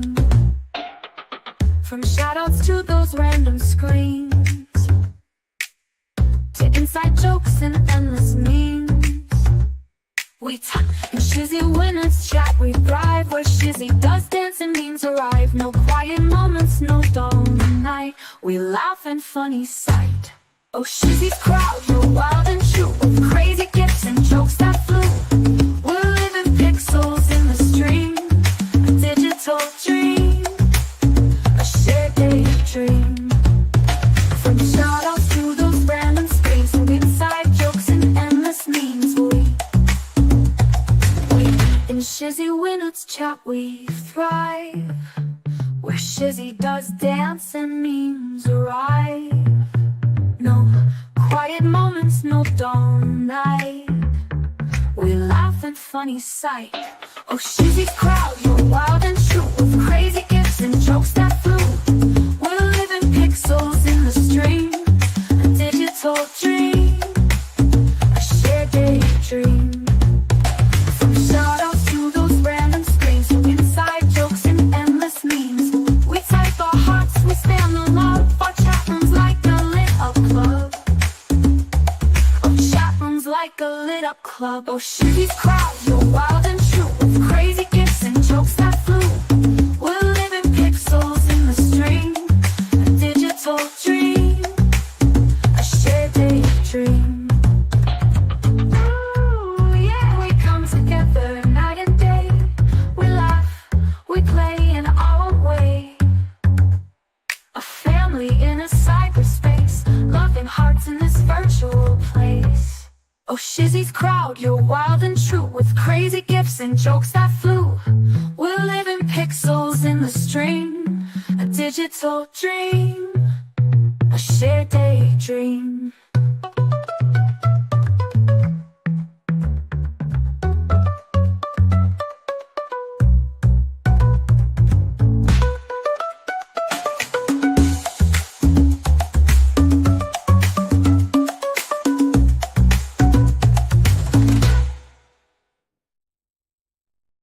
Oh, yeah.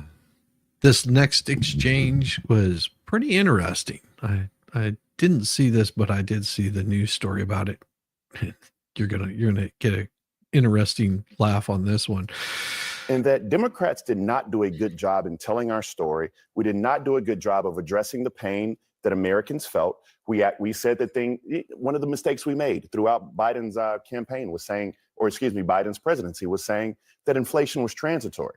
Like, those things were not accurate because there are people who were out there feeling the pain of the price of eggs, feeling the pain of the price of whiting, like my dad at Piggly Wiggly. Those things were real. What Scott was not accurate about, which kind of happens around the table sometimes, although I know you want to be. Don't touch me. I can't touch you. All right, everybody keep your hands to yourselves at the table. Don't touch me. But one of the things Scott was not accurate about, there was a reason why we have inflation in the first place. This is not Joe Biden's policy. Yes, it is. It's Sure actually, it is. Of course it it's is. actually, no, of course it's not. Yeah, it is. $1 billion in the Do you know why did we put government why, spending? why, But it was that exchange that got some people all worked up. As they wrote, "Don't touch me, things get tense" on CNN. Conservative CNN commentator Scott Jennings clashed with co-panelist Baccarat Sellers during a heated debate on inflation and grocery prices. Jennings snapped at Sellers, telling him, "Don't touch me," after Sellers tapped his arm while accusing Donald Trump of lying on the issue. The tense exchange unfolded during a segment of Nightly News with Abby Phillips, where the panel discussed the price of energy and groceries. "I wouldn't mistake why Trump won the election." CNN's conservative voice, Scott Jennings, says there was anger at Biden and Harris for the policies that caused inflation. Of course, Trump is saying, "I would like to bring prices down during the election." But the real anger in the electorate was and will remain with the administration that oversaw the huge inflation in the first place. Of course, naturally, the leftists on the panel pushed back on this claim, but Jennings held firm if he brings energy prices down and if he keeps, if he extends the tax cuts, and he generally implements an economic climate in which incomes can rise and certain things do come down, and he tells the American people the truth about what he's doing the entire time, I think politically it will be okay. Jeff Bartos, a former Trump campaign senior advisor, also agreed that Trump can successfully ease the burden of inflation, pointing out that real wage growth under the first Trump administration was the best we'd seen in 50 years, and that Trump has a track record and he knows the playbook and he can play that again. Bartos added that working families did better even than higher income families did under the first Trump administration, and they will again under the second administration of Trump. That's when Baccarat Sellers jumped into the usual anti-Trump take. "Can we just level set just for a moment? All right, Donald Trump lied. That's first." He said, "Let me be clearly state that what he lied about, so we're just on the same page here, all right? During the campaign, Donald Trump said that he was going to bring prices down. Today, he simply said, you know what? Those prices, particularly grocery prices, are not going to come down." That's actually not what he said. In his Time magazine interview, Trump said it's hard to bring things down once they're up. It's very hard. But I think that they will. I think that energy is going to bring them down. I think better supply chain is going to bring them down. The supply chain is still broken. Sellers continued by saying that Jennings was 50% correct and conceded that Democrats had a messaging issue on inflation. What Scott was not accurate about, which kind of happens around the table sometimes, Sellers continued putting a hand on Jennings' shoulders. "Although I know you want to be, don't touch me. I can't touch you. All right, everyone keep your hands to yourself," is what Abby Phillips interjected with. I don't know if Scott Jennings was joking when he snapped at Sellers, but his body language suggested that he was not very thrilled with the gesture. It's understandable with Sellers' poor attempt to dispute him. Make groceries American again. What bottle is it? I don't know what you guys are talking about. Schnork? I don't know what the hell that is. I really don't. Don't tase me, bro. I don't know what Schnork is. I really don't. See, you got some inside joke I'm completely unaware of. I guess it's something. Oh my. Oh my, oh my. But he wasn't the only one that was freaking out over Trump at all. No, there was other people that were freaking out about Trump being named Person of the Year, and that was this lady here. Well, Time magazine, just when you thought the media couldn't get any worse, you guys said, hold my beer. In a year where we had Taylor Swift, Kamala Harris, and Giselle Pichot, you chose the most repugnant, vile human being to ever walk the earth as your person of the year. I don't know. You ain't no spring chicken there, lady. Just saying. Just saying. You ain't no spring chicken either. I mean, I'm feeling a little bit like your neck threw up your face, but that's okay. At least half of America, and probably most of the world, is absolutely disgusted. Need attention. I hope you go out of business. Yeah. Yeah, these are the people that want to bring it down. And this is I would say that this is one of my favorite responses. In case you haven't seen this yet, it put a smile on my face. Don't just tell us to fuck off, right? Because what's going to end up happening? You guys woke me up. I got you. I'm not. Don't tell us to fuck. It's like, wait, you just woke me up. You just woke me up. I love watching the Karens read. Have you ever seen the Karens lose their mind? This guy has figured out the perfect way to deal with Karens. He's figured out the perfect way to deal with Karens, and it's this way. There's nothing wrong with what I did. If you have a problem, You broke the law. You can, lady, You broke the I law. didn't break the You law. went down a private dock. Oh my God, I broke the law. I took a wrong turn. There's a Please, fine. someone arrest me. I took a wrong turn and I went down the dock. Oh my God. Oh my God.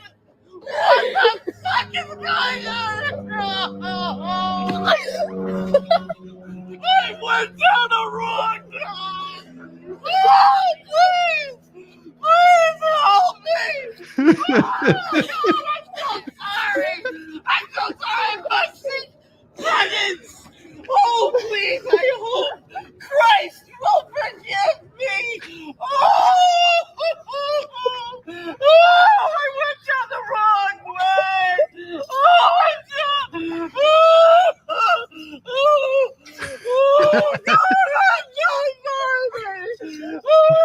went down the wrong way. God. I don't know if I can live with myself anymore.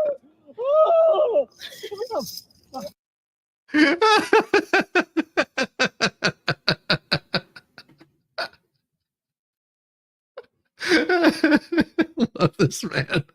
Yes. that put a smile on my face. Just like, oh my God, you gotta be kidding me.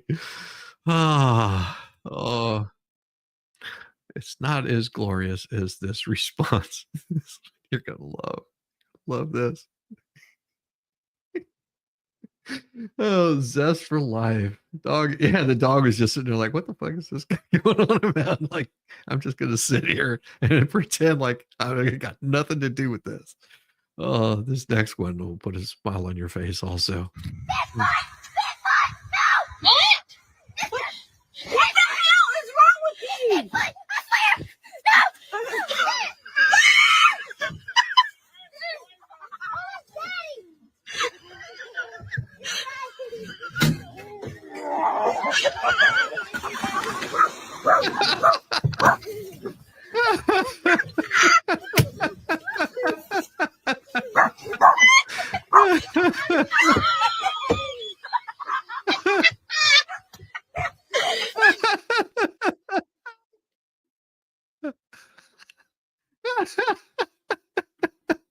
That just made my day.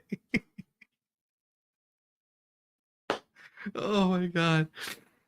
Oh, that was so glorious. That was so glorious. And in case you haven't seen this is something that Rosalind Duke posted. And I wish I could play the music to it. So I'll see if I can put my own music to this because it's so awesome.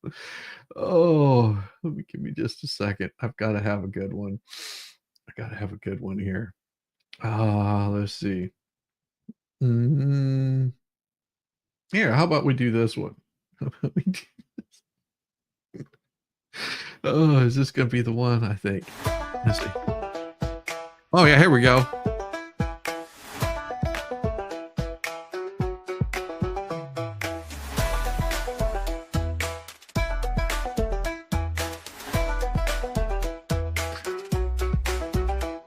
Well, looks like I'm living rent free in your heads again, huh? I mean, if you're gonna spend your days obsessing over me, you might as well start calling me something respectable. Maybe Daddy Shizzy, or better yet, Papa Nut. Who's the grown up here? Oh, right, it's me, let's go. Call me Daddy, yeah, that's who I am. Running your lines like a master plan. Papa Nut, Shizzy Daddy, take your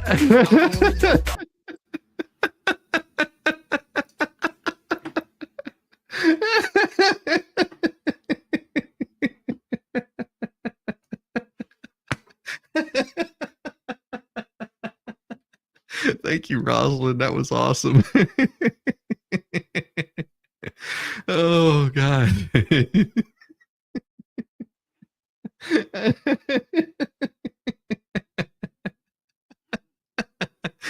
Oh, that that made me laugh. Oh, God. Oh.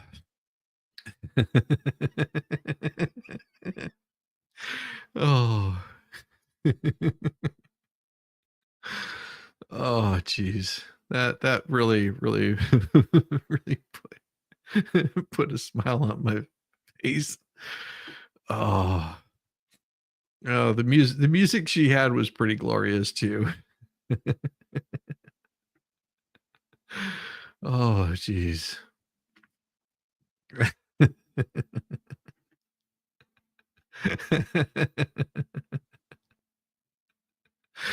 Oh, man, you guys really make me happy. The laughs in this place are real. Oh. What is this? Let's see. What is this one?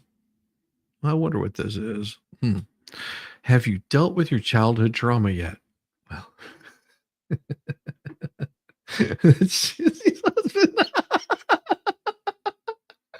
Is this you in the morning? It might be me in the morning. You never know.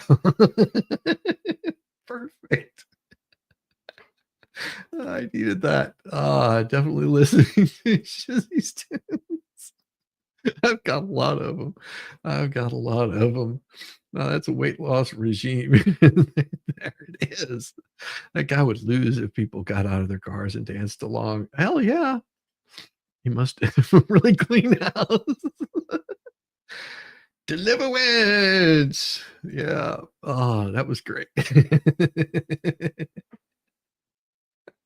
What the hell is that? I'll play it again for you if you want me to. Oh God, here we go. Well, let's play this one first here. Is that your wife? No, it's my mom. Forward calls from your mom? It's ice cold, dude. Yeah? I'm just kidding. You think that's ice cold? No, really, man, I'm just joking around. How about this, all right? It's Christmas time. It's fucking Christmas.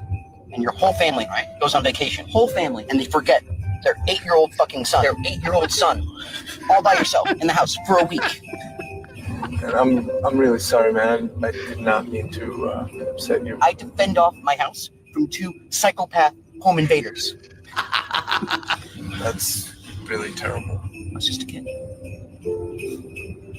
I mean, I still have nightmares about, like, this bald weirdo dude chasing me around, talking like Yosemite Sam. I'm gonna pull your fingernails out. I'm gonna get you, you little scam. They don't even curse. Calling me like louse and shit like that. It's... Wow. I don't even know. Macaulay Culkin. I understand. They remembered my bastard of a brother, you know? But they forget me, you know? The cutest fucking 8-year-old in the universe. By far. And your mom, she didn't try to save you or come back on you? She didn't care, man. I mean, she was too busy being like a groupie to a polka band or something like that. I've never even gotten the whole story. It's just that my house was such a fucking zoo. I couldn't even eat a slice of pizza without having to go to war or something like that. It was amazing. That's perfect. Macaulay Culkin. Oh, the humor. The humor. Oh my God. Oh.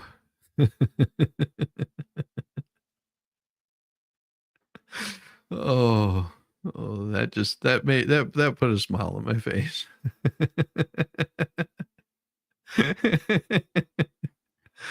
Oh, okay. We'll pull it back up because you guys enjoyed it so much.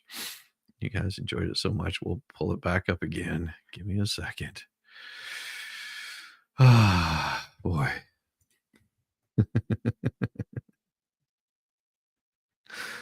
Oh, we will get it back up there for you. Give me just a second. I'm a little slow this morning because it happens. You wanna see the dance. All right. Here we go. Let me get it back for you. Hey, Mayor Dan. Good to see you. I hope everything is going wonderful for you. I got something that'll put a little pep in your step, put a little joy in your I think this is the right one. I think that's the one. Nope, it's this one. Here we go. A little pep in your step just for you.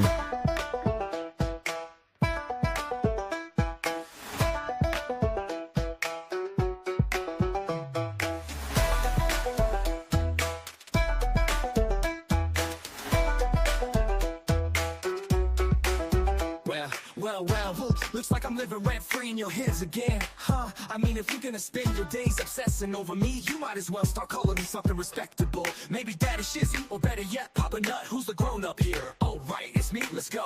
Call me Daddy, yeah, that's who I am. Running your lines like a master plan. Papa Nut, Shizzy, Daddy, take your pick. I'm owning your thoughts while you're still at sick.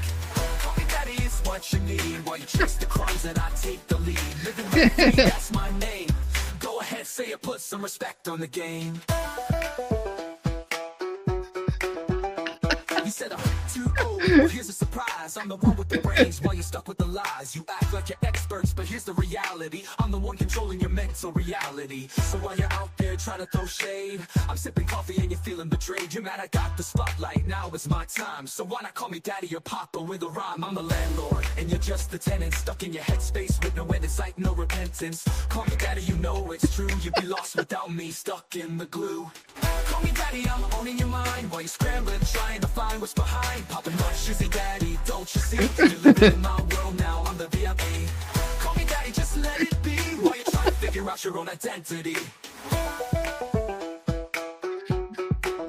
Oh, I see you're confused, trying to get it right. Spinning your wheels while I'm out of sight. You think you've got it figured, but you got it all wrong. I've been running your minds all along. But sure, keep pretending you don't care. Keep saying you're done, but I'm still in the air.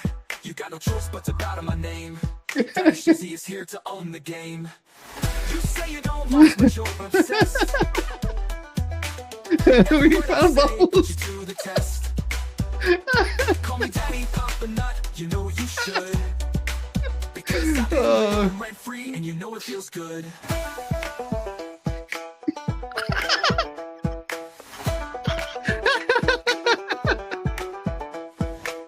Call me Daddy, I'm owning your mind while you're scrambling, trying to find what's behind. Papa Nut, Shizzy Daddy, don't you see? You're living in my world now, I'm the VIP.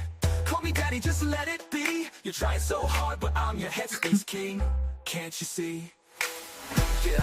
Cardio me.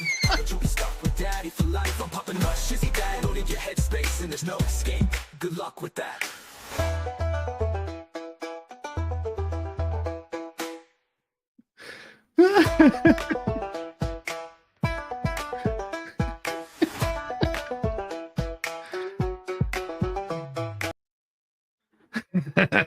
That just made, yes, it made my day also. I thought that was pretty glorious.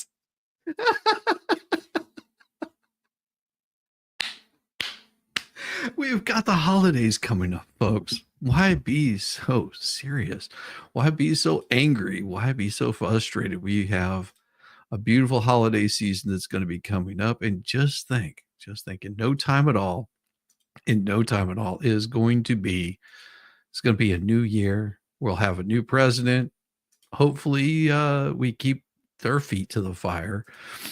And in just a few days, it looks like, who knows when, that Bubbles is going to have to bring his happy ass in to talk to the judge and explain,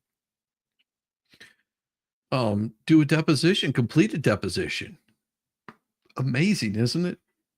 That right there promises to be a little bit of a shitstorm.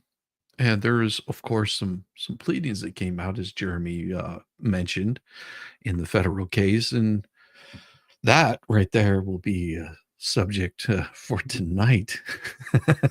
That's going to be interesting, because I am sure that there's going to be counter pleads and pleadings that are even more insane.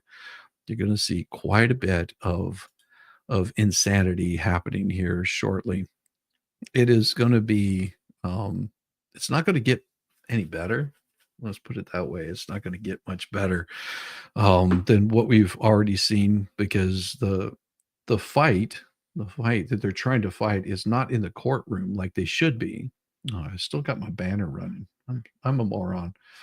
I don't pay attention half the time. So there is a fight that's coming, but they're not talking about what is actually going on in the court case. I mean, Jeremy's bringing up what's going on in the court case. Other people like Megan Fox and Tug and a lot of people are bringing this up, what's going on in that court case.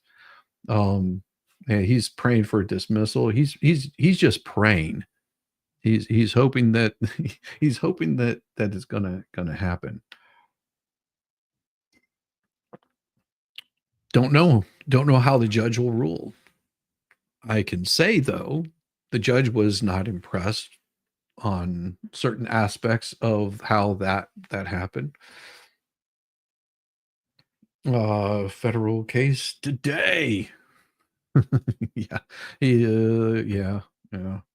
I hope the federal judge issues a warrant. No, they'll just sanction. I don't think they'll I don't think that they will actually send arrest out, but they will have a lot to say. If he doesn't show, I'm sure that they'll have a lot to say. But of course, don't worry, you have your PR team trying to raise money for you. You know, it's I guess it's a noble event to try to do that. I've never known a judge to actually issue a bench warrant for someone not showing up for a deposition, but most likely, if he doesn't show up for the deposition, that he will be sanctioned, as the judge already stated, that there would be sanctions for inappropriate behavior, and if it continues, that inappropriate behavior will be brought up. But that's going to be one of those things that I will be watching, and I'm sure quite a few other people will be paying attention to.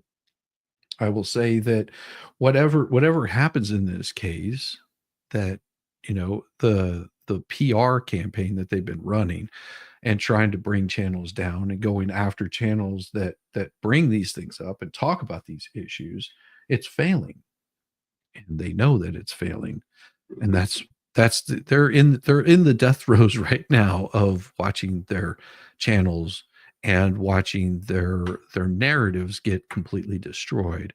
And you'll see that those attacks become much more towards channels that they don't agree with.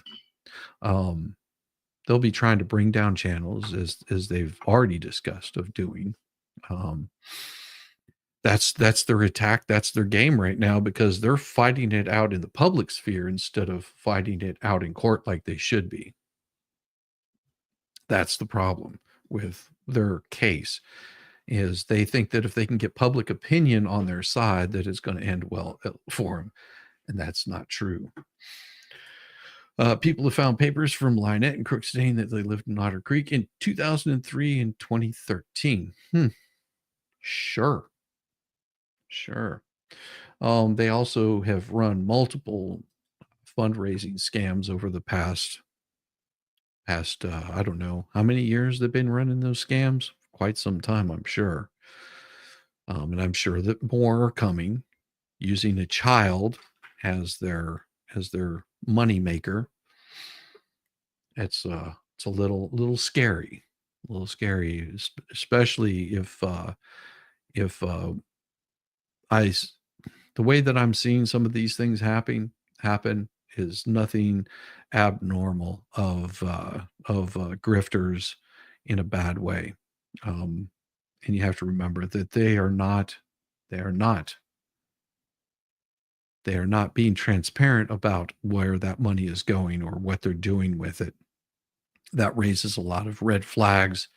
And I'm sure that at some point in time, all of this will come out. And when it does, it's going to look pretty insane, especially if these two morons get added into the lawsuit. If they get added into the lawsuit, you're probably going to see some stuff that might just turn your stomach, and they're not going to be able to avoid it. Yeah, it's not.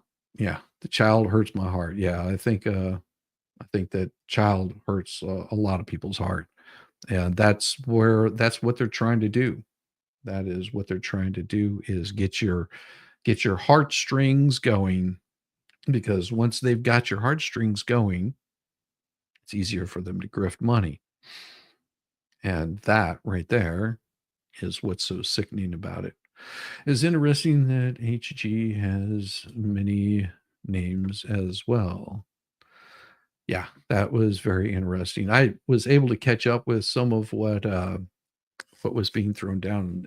It's funny because I got some of those same messages from, from the Facebook, and I saw where Megan had actually posted in there. Those posts are pretty damning. I mean, just watching Bubbles go on the attack for people.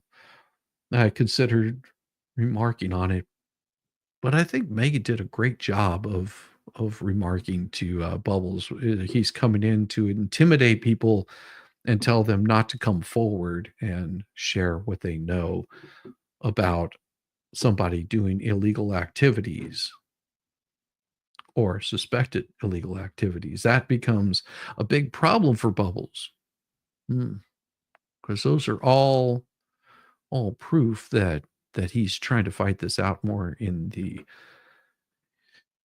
the social media area, and he's not doing his job as an attorney, because this way they can craft the lies and the narrative as they want to have them.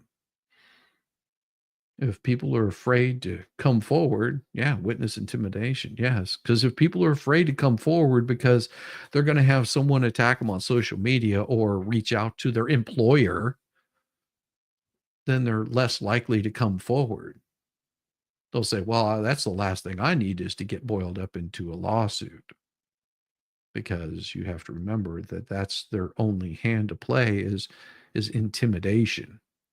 That's what it's been throughout almost this entire thing.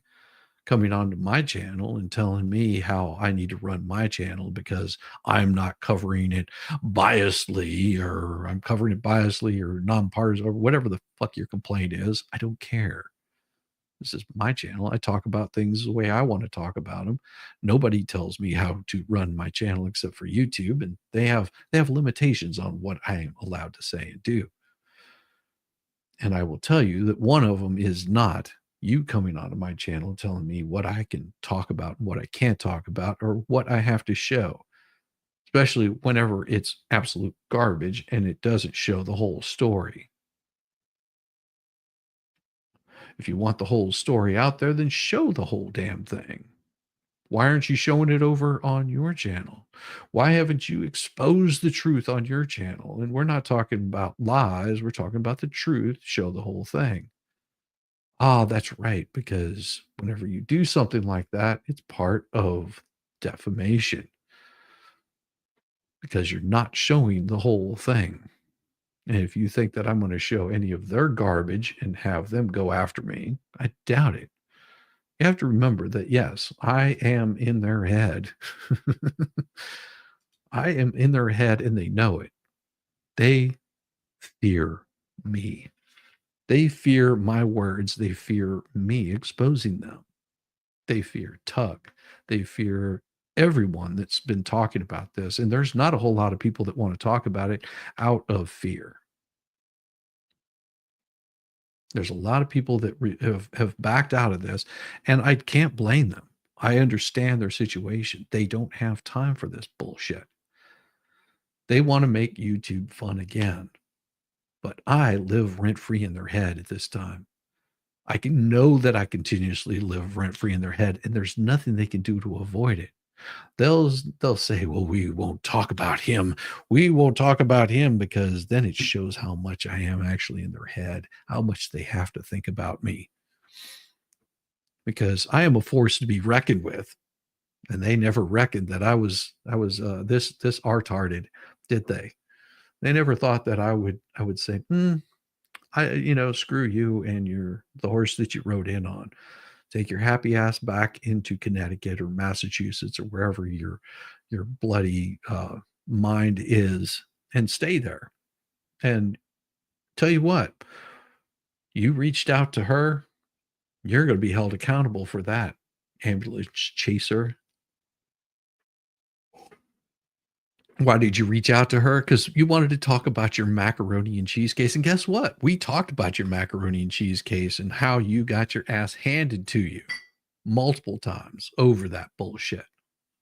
So you got what you wanted there, Bubbles. You got your little mac and cheese case talked about. Wonderful. Supposedly he's driving to Florida. Yeah. Good luck. Have fun. Have a good time. Have a blast. Enjoy those high gas prices, especially during the holidays, because you're going to have to be there before the holidays. Why don't you go and visit your client instead of visiting her over Zoom? Why don't you go stay with them for a night? Tell me how it goes. Why don't you go hang with your clients and I hear that they've got room in a barn that they could put you in. Yeah. How long before they start raising money for that? I would think that would have been my first priority, is raise money to build this barn, or maybe have some people come out there and do the work on the barn, maybe show those receipts of all of that wonderful work that's been doing, instead of running GoFundMe's to get people to come out there. I mean, maybe pitch a tent and throw it up out there with on that nice soft ground. Maybe you can run the fire pit right there and kick back with your clients and drink a few beers.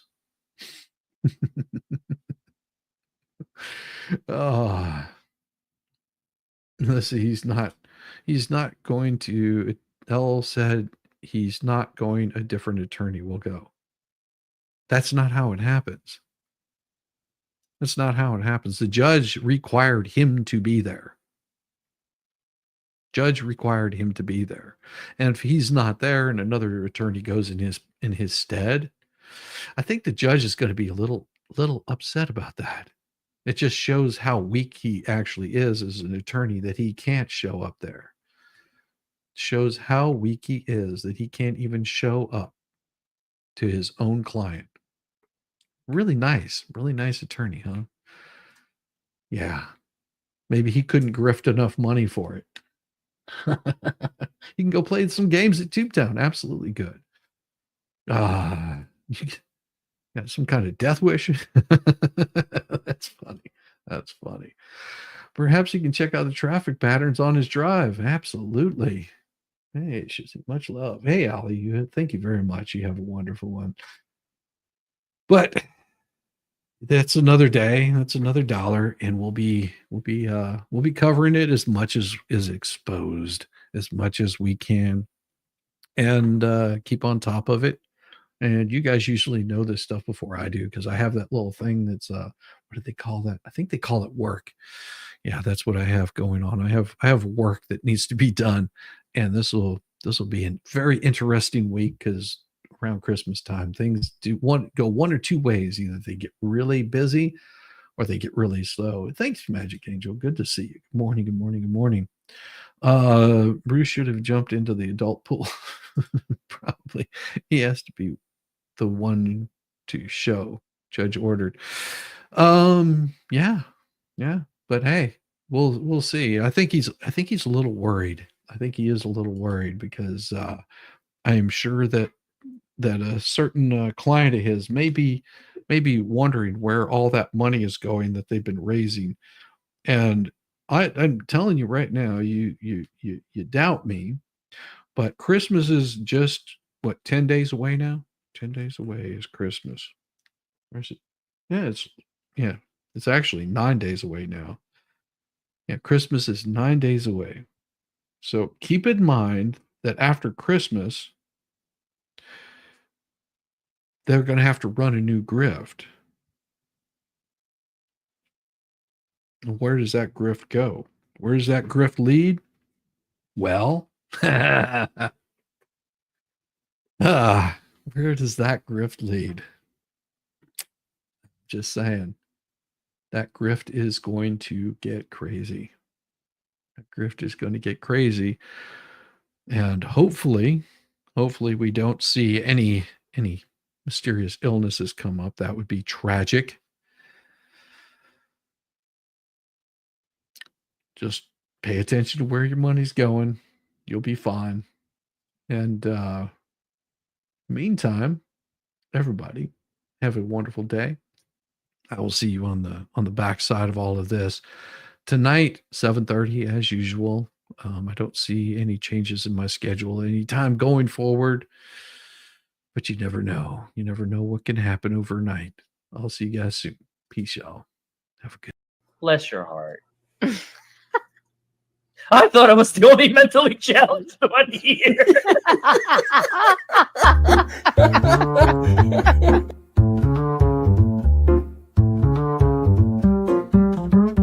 Get it, yeah.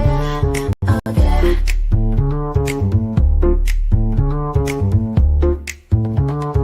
Early morning, rise and shine. Coffee's brewing, feeling fine. News is out and on the air. Shizzy whiz nuts wild, but we don't care. Morning whiz and coffee. Talk the news, he's a tease. Laugh it off, we're on the go. Shizzy whiz nuts, start the show. Let's go. Get it, yeah. Okay. Headlines spinning in the breeze. Stupid jokes, he's such a tease. Sip the Java with a smile. Pants are off, but stay a while. Morning whiz and coffee. Talk the news, he's a tease. Laugh it off, we're on the go. Shizzy whiz, let's start the show. Let's go.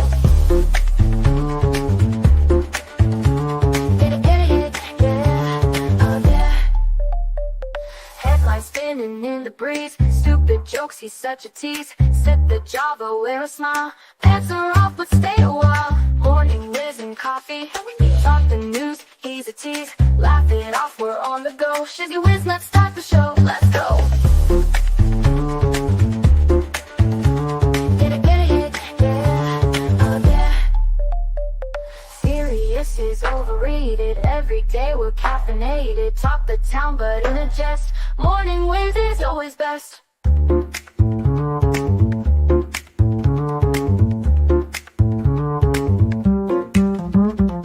Clock is ticking, time to run. Morning show's a load of fun. Grab your mug, don't spill a drop. Laugh your ass off till you pop.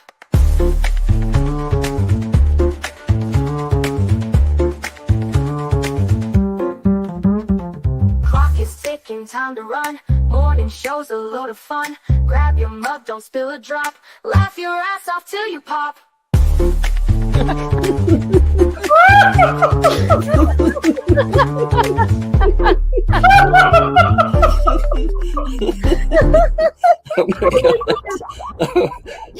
my god, Shizzy breaks Larry. Shizzy broke Larry.